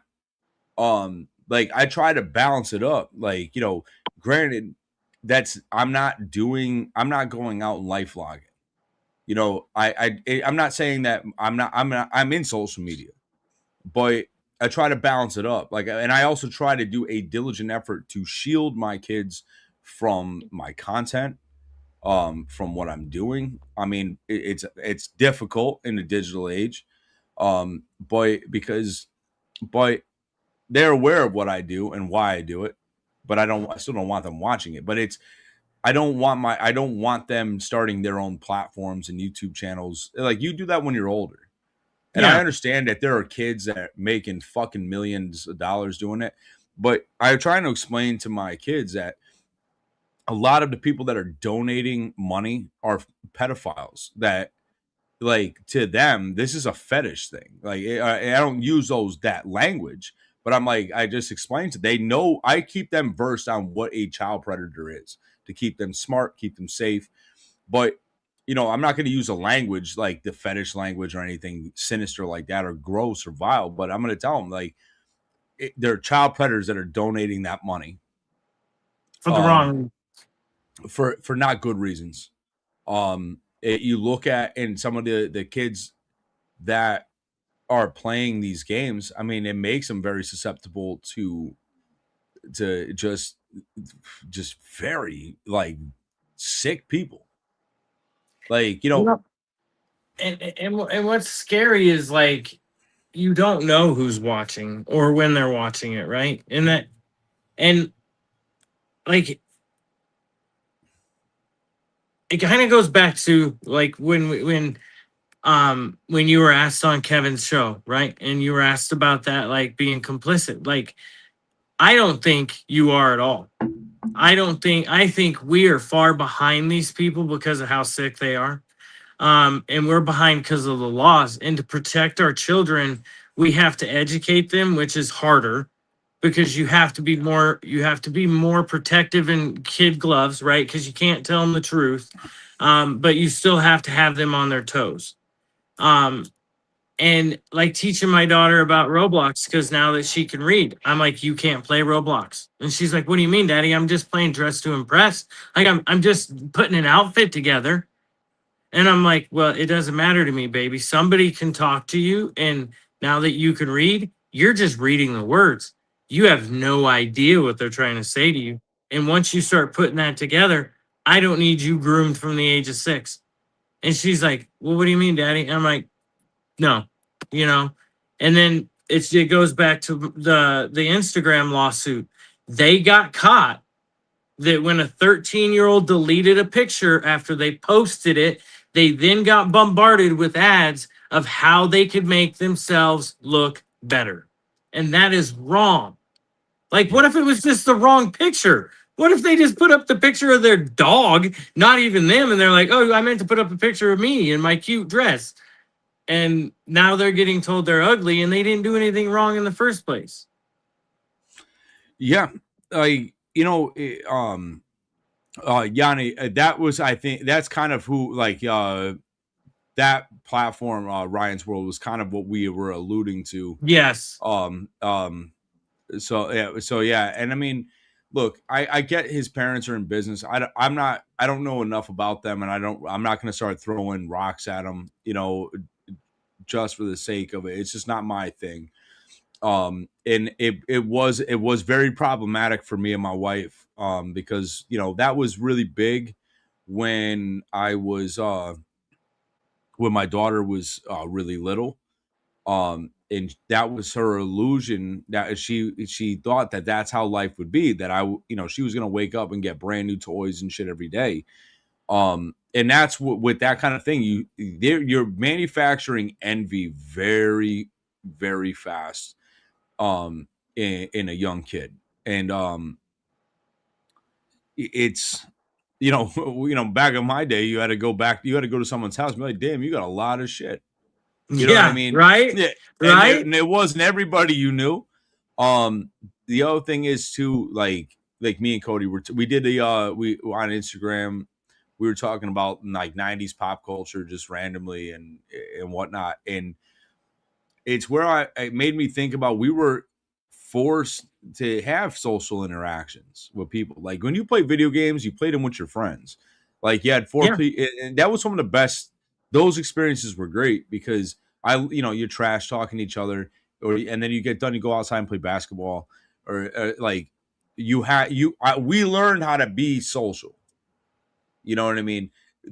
Being social through the comment section doesn't make you a social person. Like as soon as they meet real people and you have to go out and get a job, it's gonna cause a lot of that generation a lot of fucking problems. I'm gonna tell you right now. They're gonna have some hard ass, like, when I was managing people in retail, and training people, I wasn't a dick. I tried to help get them there, but I also didn't let you just sit on your fucking phone.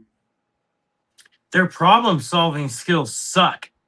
Like their ability to talk and take a constructive criticism. You're like, listen, you're not doing your job good enough. I need you to do this, this, and this. And they're like, you're being so mean to me. And it's like, wait a minute, I wasn't even yelling at you yet. Like I was just telling you constructively, like, hey, You need to be, you know, when they walk in the door, like some jobs, right? Like working at a gas station. Hey, when they walk in the door, you need to greet them. You're not Yep. just greeting them to say hi. You're telling them hi for many different reasons. Like, hi, I'm watching you. Don't be stealing anything. Hi, I hope you're having a nice day today. Hi, I'm paying attention to you, right? There's like 3 different reasons in there that you're Yeah. saying hi. And it's And and it's not. there's a lot of them that are so emotionally irregulated that when a Absolutely. customer, somebody gets, got double charged, or some fucked up shit happens, that's company's mistake, and they're pissed. You know what I mean? They don't have that capability of talking them down. Now, not all of them, but the vast majority of them. Like, they don't know how to, constructively. I remember one time I was just not in the mood. And I mean, it's probably not the best thing to say to someone, but they were like, hey, how's your day going? When they came in, I greeted them, and they were like, do you really care? I was like, not really. I just get paid to say what's up. Not really. I did my part.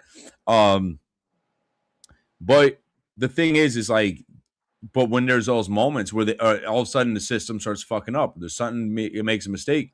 I've had people just leave, dude, just straight up leave, walk out, and I'm like doing something else, and I don't know that there's a problem. Right. I come out, there's a line of fucking people, and some dude's fucking furious because the kid that had a problem, it went berserk. They just went, like, he panicked and ran. The worker? And yeah. He just bolted. He's like, I'm out of here. Fuck this cash. He didn't even clock out. He just left. Motherfucker just left, bro. And I was like, and it was something so stupid, bro. Like, it was like, I was like, dude, give me like 2 minutes. I straightened it out. Gave him, I would take whatever over there. Some of the cooked food, made it good. Yeah. And just smash with everybody else. Dude, it was literally the flip of a switch, dude. Like, but the thing is that every issue's catastrophic, dude. If they can't YouTube it or Google it, you're not going to Google intricate systems all the time and get a direct response. I keep seeing yarn. You were talking about being an RN, and I share this not because of my political beliefs or anything like that, but so when Trump got elected, the night of election, November 5th of 2024 or 23. When would that have been? Brain fart. 23, right? Yeah. 4. 23. No. 4. Yeah, because 5 he got inaugurated. Okay, never mind. So 4. I literally was sick and my body was starting to fall apart. I started to vomit blood and I had to go in to have my varices fixed, right? So I remember I came in and I just made a comment. I just asked them for my TV remote. And she's like, why? And I was like, I want to see the election. That's all. And she caught on, and I didn't antagonize it like an asshole, but I was like, I gotta make sure Trump's still winning or something like that. That's all I said. I didn't say anything about Democrats. I didn't say anything mean or bad. And I got treated like complete dog shit by her and 2 other nurses, to the point where I had to report them because I was being neglected. I was being left without my medicines, and I was being talked down to where I recorded them. And I even called my wife and they wouldn't let her up because at this time it was too late to come up. And she probably a good thing because she would have probably beat a nurse up, to be honest. She'd have put hands on that lady. Don't like there's and what sucks is like they're losing their professionalism, right? And this is where I'm coming from. Like, back in the day, it didn't matter, and it shouldn't matter, especially in a hospital. It shouldn't matter in a homeless shelter. It shouldn't matter in many different places what your political beliefs are. Even if that person is, even if I came in there and was like, fuck you guys, you're losing, nah, nah, nah, nah, nah. It doesn't matter what I did. I'm a patient, and you can't let my health fucking go. Like, you can't let me die over it. Now, I wasn't acting like that, and I never would act like that. But at the same time, like, fast forward into last year and how far we've came off the Richter scale of being desensitized by the internet, bro. And it comes back to what you said of, like, you can literally go to Instagram and watch people get shot. Not just shot, but gunned down by like 15 different people. You can go see what people down south of the border of America are doing to people. They just mow them down with like 15 AKs. And you're just sitting there like, my kids can accidentally see this? No. No. Like they don't need to see this.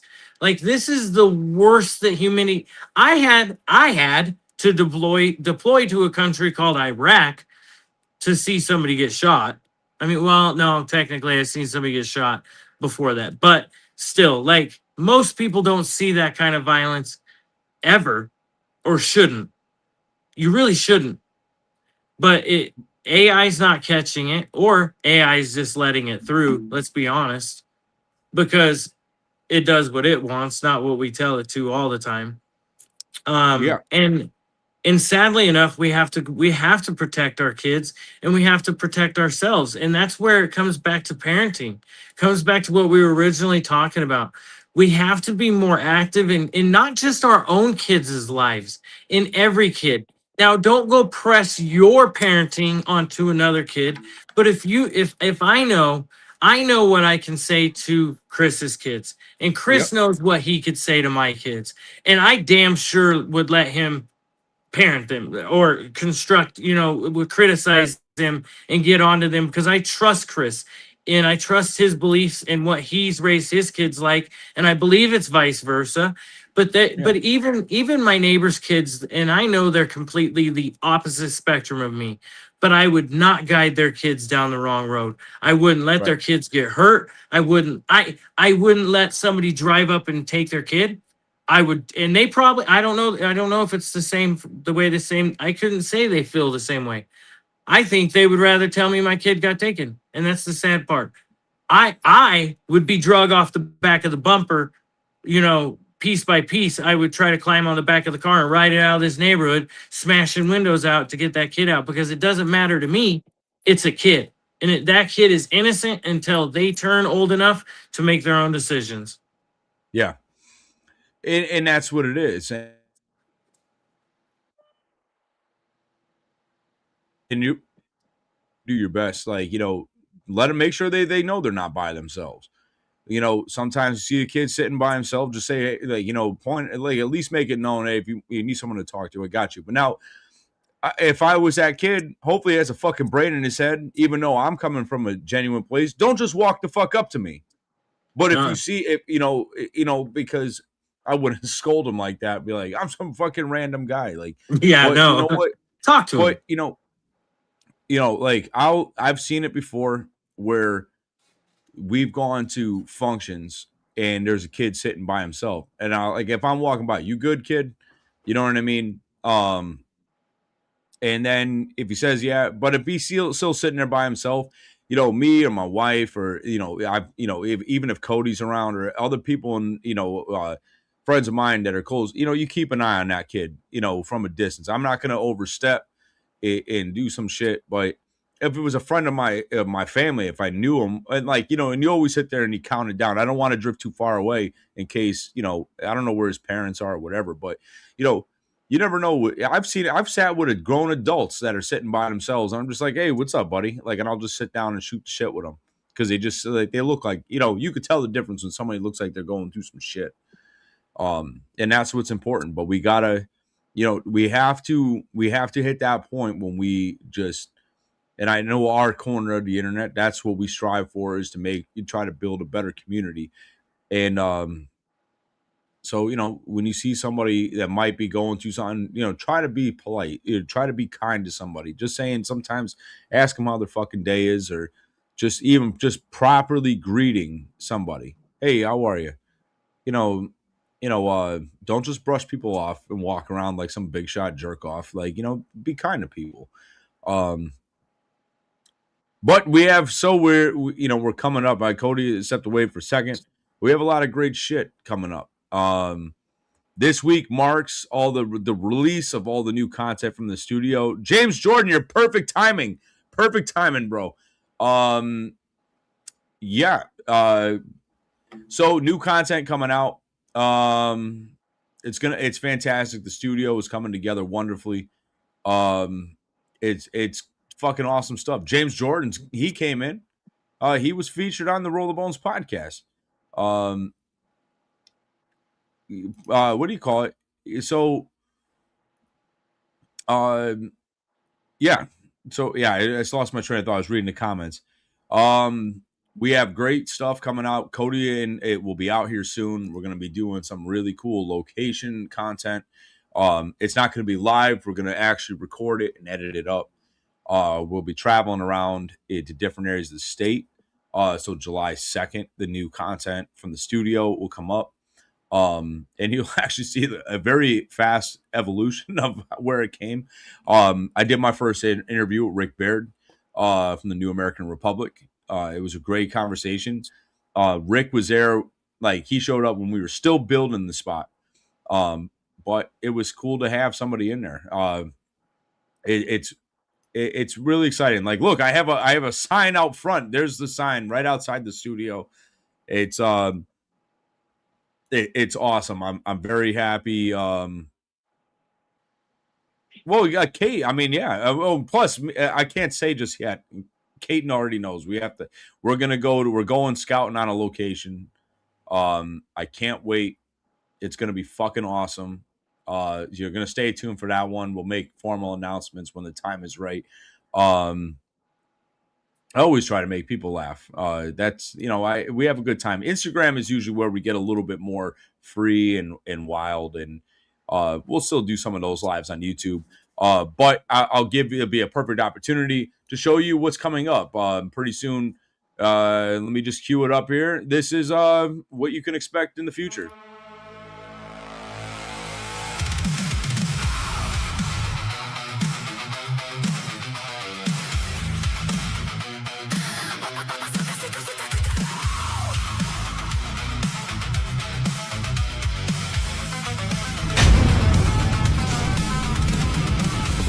You were a survivor of the 93 World Trade Center attack. We're live now. Let's let people join in.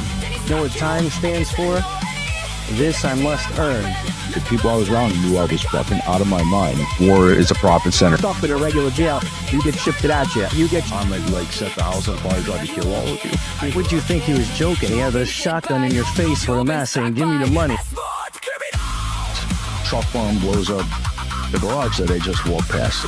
And he stabbed him, killed him, stabbed him right through his fucking chest. Listen, nobody's coming to hunt you down and murder you. And my dad's laying on the floor basically like he was convulsing. Ain't no drunken misdemeanor shit here, dude. I was a fucking straight felon. I saved my life. Like a spiritual awakening on that beach. So you go check out everything that's coming out of this fucking studio, baby. Boneyard, motherfuckers.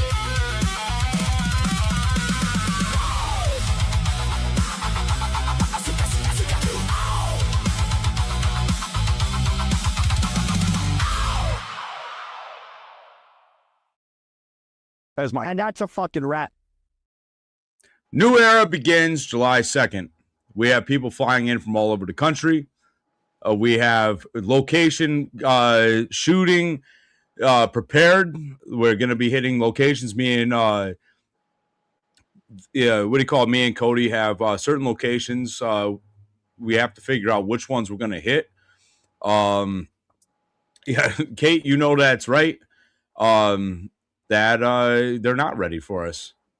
We are far too motivated, handicapped, and unhinged for this world. Hey, we should roll up to the thing in wheelchairs.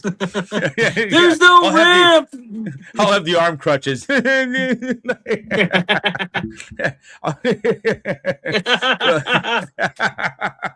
The story you told me today.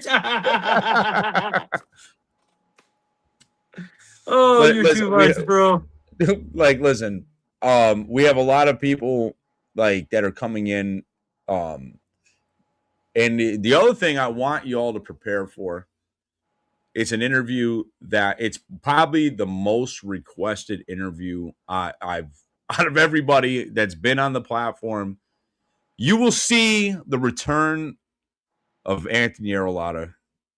Even though I talk to him every day, but it's been almost 2 years since me and Ant have sat down together, on camera at least. Of course, you're going to see the return of Anthony Arlotta. We're going to talk a little bit more about some of the there'll be some mob stories in there, but we're going to ultimately talk about, you know, some really cool shit that we'll get into. There's going to be a lot of new faces on the platform, some returning people, and some really cool shake-up stuff that we're going to be doing that I cannot fucking wait for. Yeah, We're so gonna do some fun interviews too. Some off the wall ones that they're not expecting from the mix-ups that we've talked about. And not every story is going to be dark, evil, and full of crazy shit. There'll be there's always an underlying tone to certain things. We'll cover the good, the bad, and the ugly in all the situations, but there will be some very, very unique stories coming out. We're going into all new genres. Yes, we're going to go into ghosts, the occult, and some other really wild stuff. Because obviously I noticed that when we go live on Instagram, somehow it always steers towards ghosts and other weird stuff. But I look forward to, me and Cody are going to be definitely going to be documenting the other tombs in New Haven. That's something I really look forward to. I can promise you, after we did that Instagram live, or the live on YouTube when he was still here, me and him were looking at satellite maps and like going over trying to figure out locations and all kinds of wild shit. Like, we even watched the movie The Skulls. We did. Bro, I got a story I want to share with you really quick. So I think I told you this, but it was so funny, right? When we were talking about handicap and all this, like when I was in Iraq, like we always would see random, yes, Kate. Kate's asking if she can share the Giselle. The girl. Yes, absolutely, babe. But so we're on mission, and we're walking back from like 30 kilometers with our rucksacks. We blew up half of a town because, well, not half a town, but like 6 houses because they had homemade explosives in them. So we cleared the residents out. Well, there wasn't anybody living in them. It was just drying explosives. So we blew the houses to smithereens, and we were walking back. And we had one sniper team. We were sitting off to the side, and we had another one walking 100 yards, and then the element was in the middle, right? So they're walking, and they're like, hold on, we want to stop and clear these houses as we walk down, because that was the whole mission. We were putting boots on everybody's doorstep. That's the whole goal. So it was a long fucking night, bro, because we were kicking doors for like hours, it seemed like. And we had to take 2 females with us so that they could, frisk the women and clear them out of the house too, in case they were carrying stuff out. Well, we get to this one place and we stop, and they're like, "Hey, we're gonna go check out these houses right here." And me and the one guy are sitting over there, and I'm like looking, and he's pulling security this way, and I'm looking back at the objective, and I see that there's 2 girls outside at the bread oven, and they're starting to like make bread. Well, this looks like it looks like 2 monkeys fucking a football, to be honest. Like, it looked like a disaster was about to occur. And through the scope, I could figure out one was deaf and mute, and the other one was fucking blind. And they were trying to make bread together, right? I don't know how this was going to fucking work, but I'm like, hey, like, there's some commotion out back, guys. Don't do anything wrong. Don't be unexpected, and don't shoot these girls on accident, because they're acting a fucking fool at the fire pit. Like, they're blind, one's blind and one's deaf. Like, something's not gonna quit. Don't accidentally shoot them. So then we get a call to break down and come inside of the house. What's up? What's up, Chrissy? So then we go walking in, and as I get called in, like, nobody says anything, but I walk in the front door, and this kid was so fucking like I don't know what was necessarily wrong, but this kid fucking came running from across the house like a fucking possessed demonic child. And like right, I mean, like maybe 2 feet from me, stops and like you hear a chain tighten and it just yanks back. And I'm like, what the fuck? And they all start laughing because they kicked the door in and they seen this, right? Well, this kid was like, obviously something was wrong. You know, they didn't have psychiatric hospitals. Well, this one house had all the kids in it, or all the adults also that had mental disabilities, anything like this. This kid was chained to the wall with like a harness on, right? And then we started clearing through this fucking house. And as we go walking through the house, I'm like, well, out back, there's 2 girls. And I'm like, well, what's going on? And our medic's like, oh, we got a problem. This one girl had caught the other girl on fire. So we had to fix her up before we left, dude. But it was just insane. And it brings me to my next point, that if anybody in our chat goes and looks in Connecticut and they see a psychiatric ward that's been closed down, that they want me and Chris to go check out, or a famous witch hanging spot, or any of those areas, because Connecticut is covered in fucked up folklore and fucked up stories. If you have not dug into it, Chris was talking to me for about 6 hours one night. I was so fucking tired, but I was too scared to go to bed because there was a boogeyman outside. Yeah, I did not want to go downstairs by myself that night. Yo, like, listen, like, well, Kate will tell you, like, we got fucking ghost goblins. You know, the original witch trials started in Connecticut. Yes. There's a place though, Devil's Hop Yard. That's another one. There's a lot of random castles and watchtowers around. What's that one up in Sleeping Giant? Was like there's one up there, psych wards. Yanni, there's like 20 of them. Well, you know what we should do? Let's go to Bridgewater Triangle up in Mass. Yanni, that's not far from you. There's all kinds of demented shit that happens up there. What's up, Chrissy? Like, so actually, Chrissy, you can attest this. You grew up in New England, in Massachusetts. Bridgewater Triangle up in Mass. All kinds of fucking dark shit connected to that triangle. I'm telling you, you look it up, dude. You'll find everything from. Kate's supposed to. She's gonna come in and do a quick plug, I think. I don't want to talk about the creepy shit from Connecticut. No, we're talking about the spot fun. My birthday is tomorrow. Oh, happy birthday, old lady over here. Well, we're all old farts here, so it's okay. I'm not as old as the 2 of you, though, so it's all right. Slow down with the age shaming. Slow down. He's my dinosaur. you fucking fossil fuel. They're about to burn me in the car in a couple of years. No. You'll be both. Hey, we were making fun of my dad yesterday. That I was like, because he's got all the surgeries, and I was like, Dad, when you pass away, we're gonna cremate you, and you're gonna sound like a fucking maraca because you're all that. He was like, that's fucked up. I'm like, I love you. And I told him, I was like, it's okay. We'll put some jingle bells in your urn. It'll work just fine. Well, so by technical standards, because it's already tomorrow where I live, you are already. I don't even want to speculate on your age. Go ahead, try, please. I'm not that stupid. Listen, like, I do a lot of dumb shit, but you're not going to get me in that trap. Come on, I want to see if you know. Morning starts at 38. Nope. It's divisible by 3. Listen, stop using big words, okay? And 38's too old. I don't know, 36. Yeah, good job. Or in our household, it's 30 plus 6. It's 30 plus 6. We don't say the number here.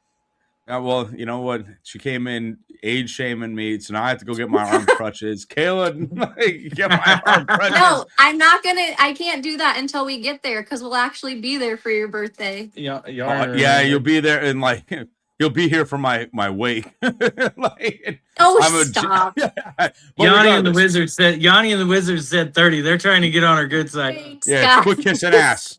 Quit kissing ass, you motherfuckers. Like, you're sick. It's okay. My stepdad on my 29th birthday gave me a happy 30th birthday card on my 29th birthday. It was very depressing. But he did keep it for her 30th. And then gave it to me on my 30th. Didn't even write anything new in it though. Just gave it back.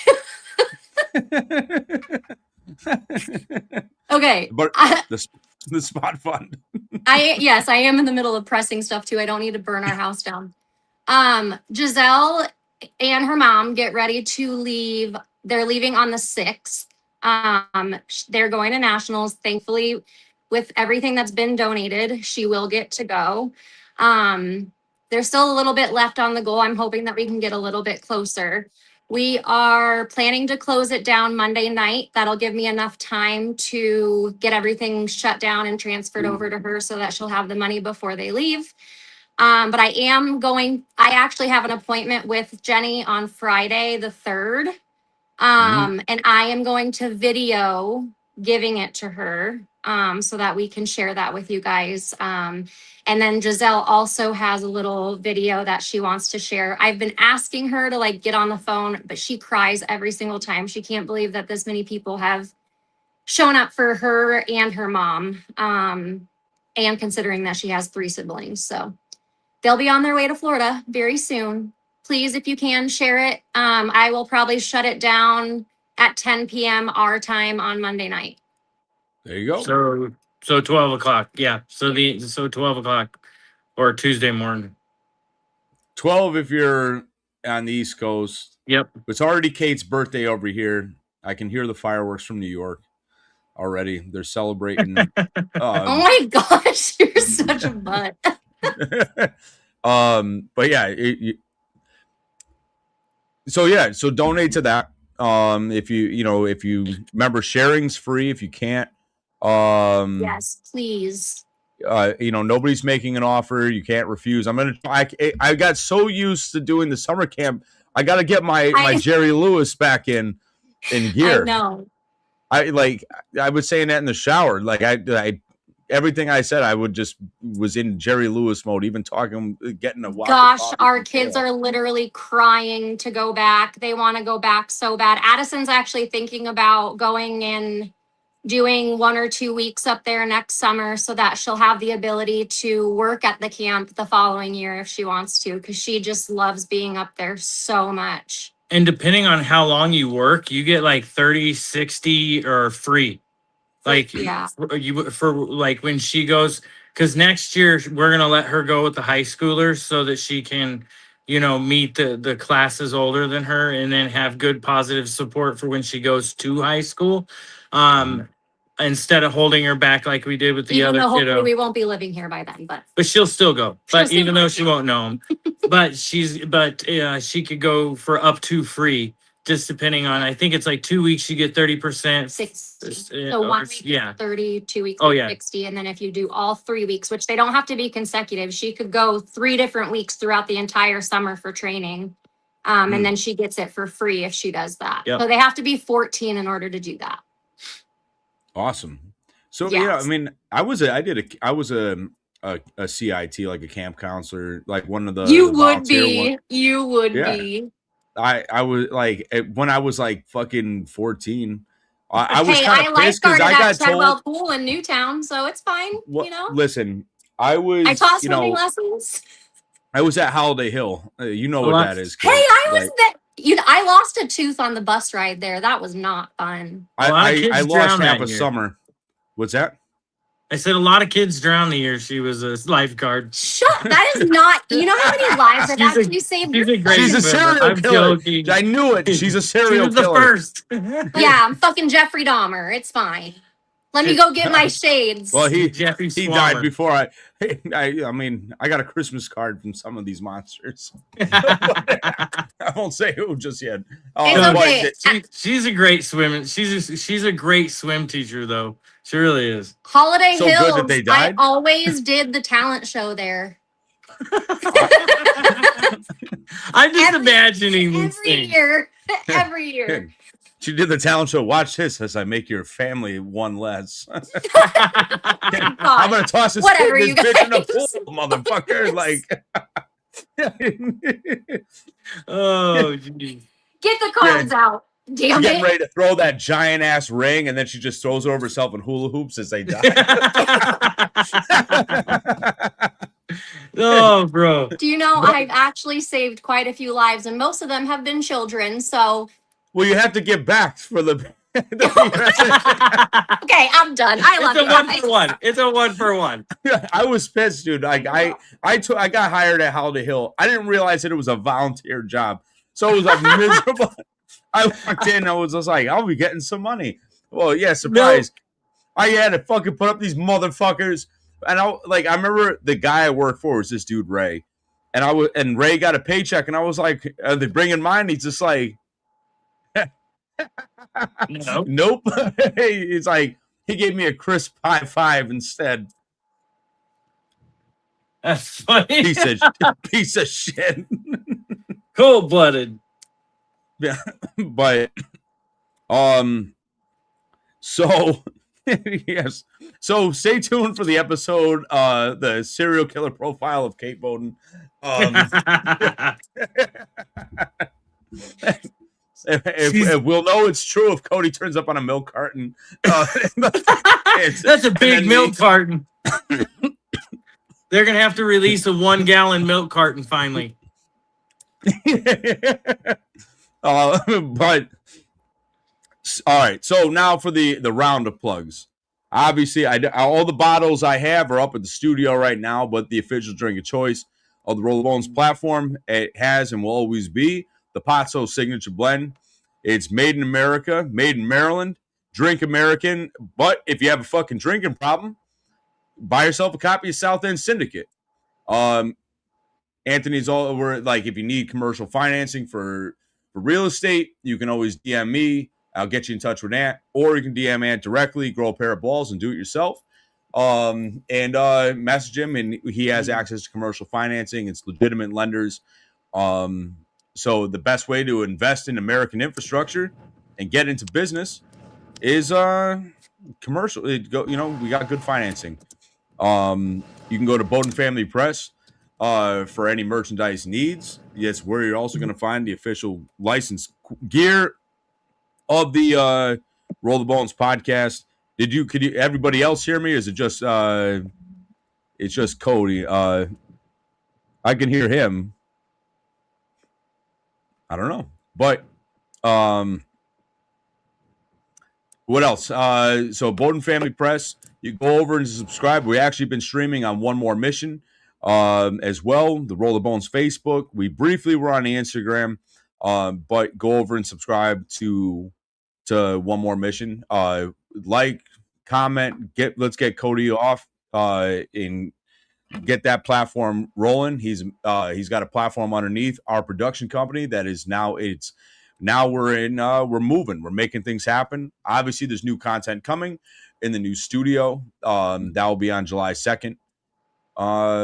There is Carolyn Dreyer Through the Darkness. Be sure to follow her. You can follow her up on Facebook, Instagram, and I think all the links are provided. You can go. I don't have them on hand to share, but you can follow us. She's a follower of ours. So Greg Scarpa's got Set It Straight. He does live streams. Bring your questions when Greg goes live. Don't be a cocksucker. Ask a decent question, and Greg will give you a decent response. Who else?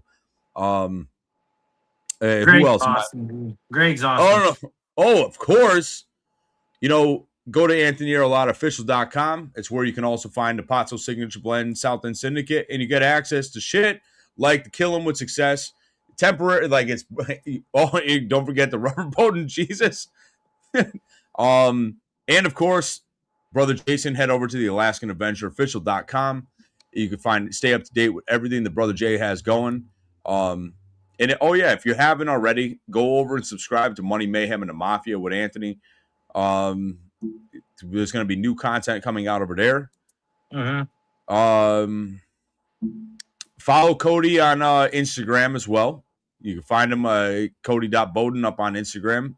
We're trying to get him to 1,000 followers. Same with Sheriff Officer Keith Shibley. We got to get him to 1,000 followers, so that way they can do Instagram lives and participate in all the wild nature fun and craziness over there. And if you're trying to book Keith if you'd like to book Keith Shibley for speaking engagements, please DM him directly. He's good he speaks on addiction. He speaks about law enforcement to precincts. And he also is a strong representative of the Frontline Healing Foundation. I actually had the pleasure of going down and showing support to Brother Keith down in Maryland at the Fuel the Brave show. Obviously, you have Mike Rigo and other friends of the family involved with the New American Republic. They've worked alongside us on other charitable efforts and continue to do so with other ones in the future. And Frontline Healing is great, bro. Just to tag on to that, me and Kate had an opportunity to sit down and talk to the CEO or whatever, the one and only paid person of that organization, Jordan. Jordan is an amazing woman, and if you are a first responder, military, cop, sheriff, anything of that nature, and you're dealing with struggling with addiction issues, you can get a hold of them. They will make sure you get taken care of. That is a promise. It is a guarantee, as much of a guarantee as you can get. They're an amazing organization. Absolutely. The links are provided below for maybe not in this one, but it definitely in our resources on Yep. It's something these aren't paid sponsorships. If you're struggling with addiction, you can reach out. We can get you in touch. There's Frontline Healing Foundation. There's Hardcore Recovery, founded by JD DeLay. There's Alaskan Hardcore Recovery, founded by Jason Vukovic. Black Poster Project that Johnny A-Light got us turned on to, and Wolcott Crossroads in my area. We also have we have links and resources to the National Center for Missing and Exploited Children, ICAC. There's a lot. We have a ton of victim resources should you need them. We will never take a dime for a nonprofit that's trying to get their message out there. Not now, not ever. But if you like it, we are starting to do advertisements for businesses. If that's something you're interested in, if it's a retail business, we do charge, but the thing is please DM me, or actually, the best people to talk to, DM Kate or Red, and they will help organize that. Mike is fueled up on Pazzo. I love his excitement. I'm making you wait for the walk of coffee. It's coming, but you'll never know when. It'll just be here. So the only way you're going to see the walk of coffee is by, liking this platform, subscribing to this platform, sharing it around, and it suddenly appears. If you've been watching this live stream the whole time, if you haven't liked it already, please do so. And like I've said, I say over at Brother Jason, slap the like button like it's late on the rent, and and then there's Kate's. Kate, could you share the spot fund again for the girl that's going to nationals? We want to get and this Bowden girl there. Family Press, right? I don't know if you said that. I don't know if Red or who shared it. If any, you and Cody are absolutely amazing. I thank you. I know I am. Yep.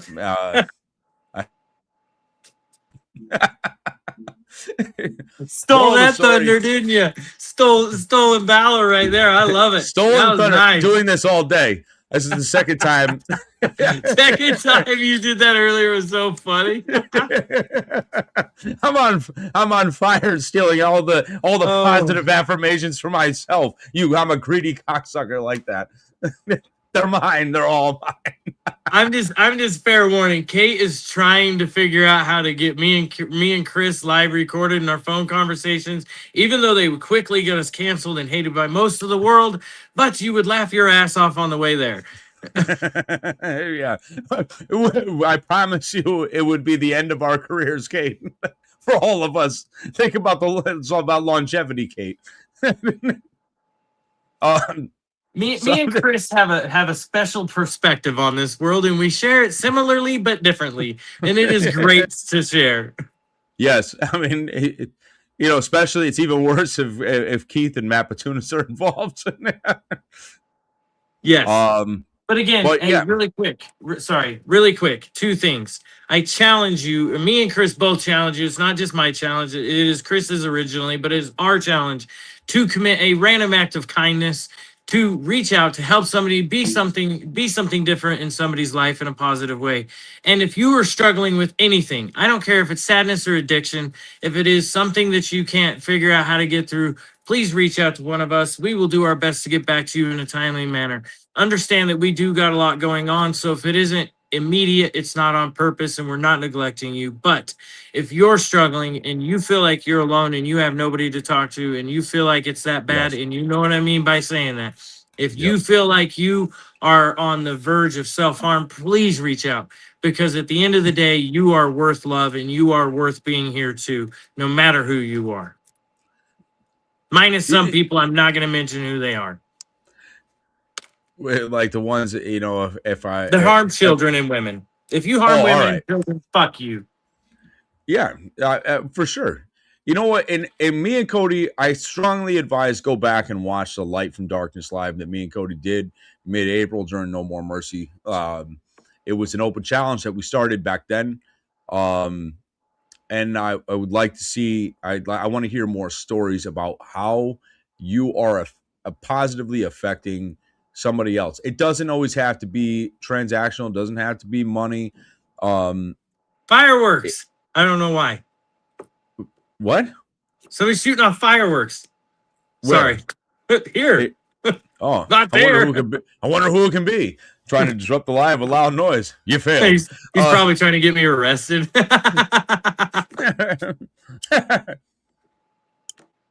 Well, and that's the thing. We made this challenge. We made this open challenge, and we're hoping that more people, go out and do it. There will be a lot of we're going to be into communities. This isn't just going to be limited to social media. Me and Cody are going to be at different events. We're going to be at different, we're going to bring our resources to people. The only way to help others is being out there in the real world. Now, this is just a show. We have weird conversations. We have important conversations. We interview dark stories, or we look at dark cases. And we look at, there's going to be also a contrast. There's going to be more uplifting content, because sometimes you need to come up out of the hole every now and then for fresh air. That's what the whole premise of doing the act of kindness is.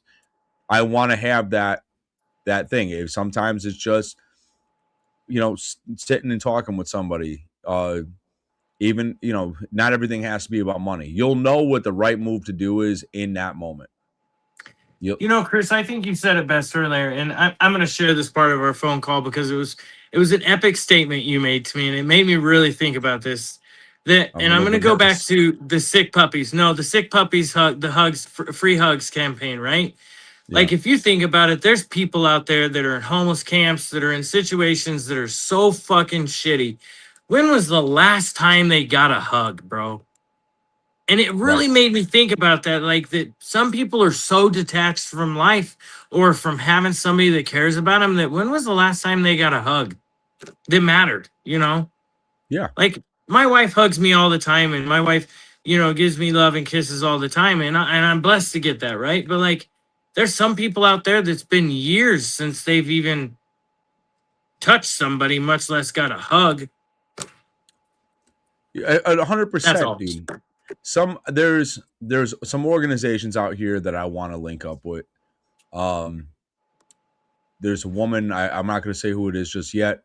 I'm going to try to get her to come out and sit and talk with me, be on the platform and whatever. But me and Cody are going to try to work with them, and got a lot of respect. She walks what she does. She goes right up into into these encampments, these tent communities, and asks them straight up what they need. And that's extremely dangerous to do because there's a lot of unpredictability. Don't worry, Yanni, I'm not going to touch your hair, but I did give you a hug, bro. I did give you a hug. But the thing is Wait, hold on. What did he do? He finished a whole bottle of No, Ponzo? no. He found out he's having a baby, a granddaughter. Sorry, he's not having a baby. His Holy son and his shit, girlfriend. dude! You're having a fucking. You're old, bro. Congratulations. You're old. Congrats. You old fuck, like you old bastard, like congratulations, bro. Like you know what? It's time for celebration. All jokes aside, congratulations, Mike. We'll keep you and your family always in our prayers. Wishing the kids good health and in a safe let's get to a safe pregnancy and bring this kid into this wild ass family. Does that mean we got to make RTB onesies? Fuck yeah, we do. Mike, what's the chances we could get her in an RTB onesie, brother? Yeah, come on. I also, since you got to get the Miracle Whip. You got to make a little onesie and make them look like it has to be a Hellman's jar.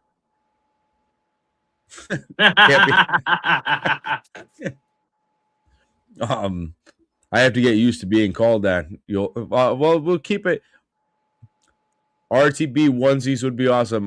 Mike, they're be for children, not for adults. Just saying. But patches. We could do patches. Yes, we could figure that out.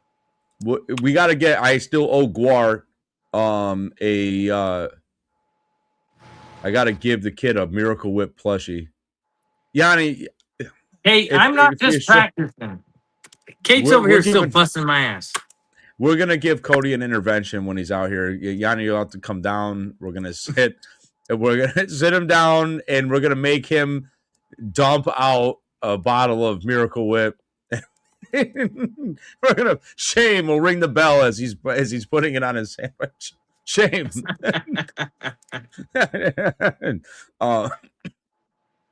But yeah, the act of kindness, working with the homeless. We're gonna be doing a lot of stuff, and there's a lot of things. We still have an auction we got to put together. That is absolutely still on the table. It's been a very wild couple weeks getting things on track and positioned. Now that the studio is moving, the content has been post dated. It's already scheduled. I have to continue on. We are going to absolutely get involved on that. We're gonna create our own national fucking holiday in order to honor the veterans and first responders. I look forward to that. And we also have something that's very, very I do remember Iceman and Lenny. They used to buy us liquor. How can I forget? But we have something that's going to be it's too big to discuss right now. That will probably by the 2-year anniversary episode, that announcement will be there.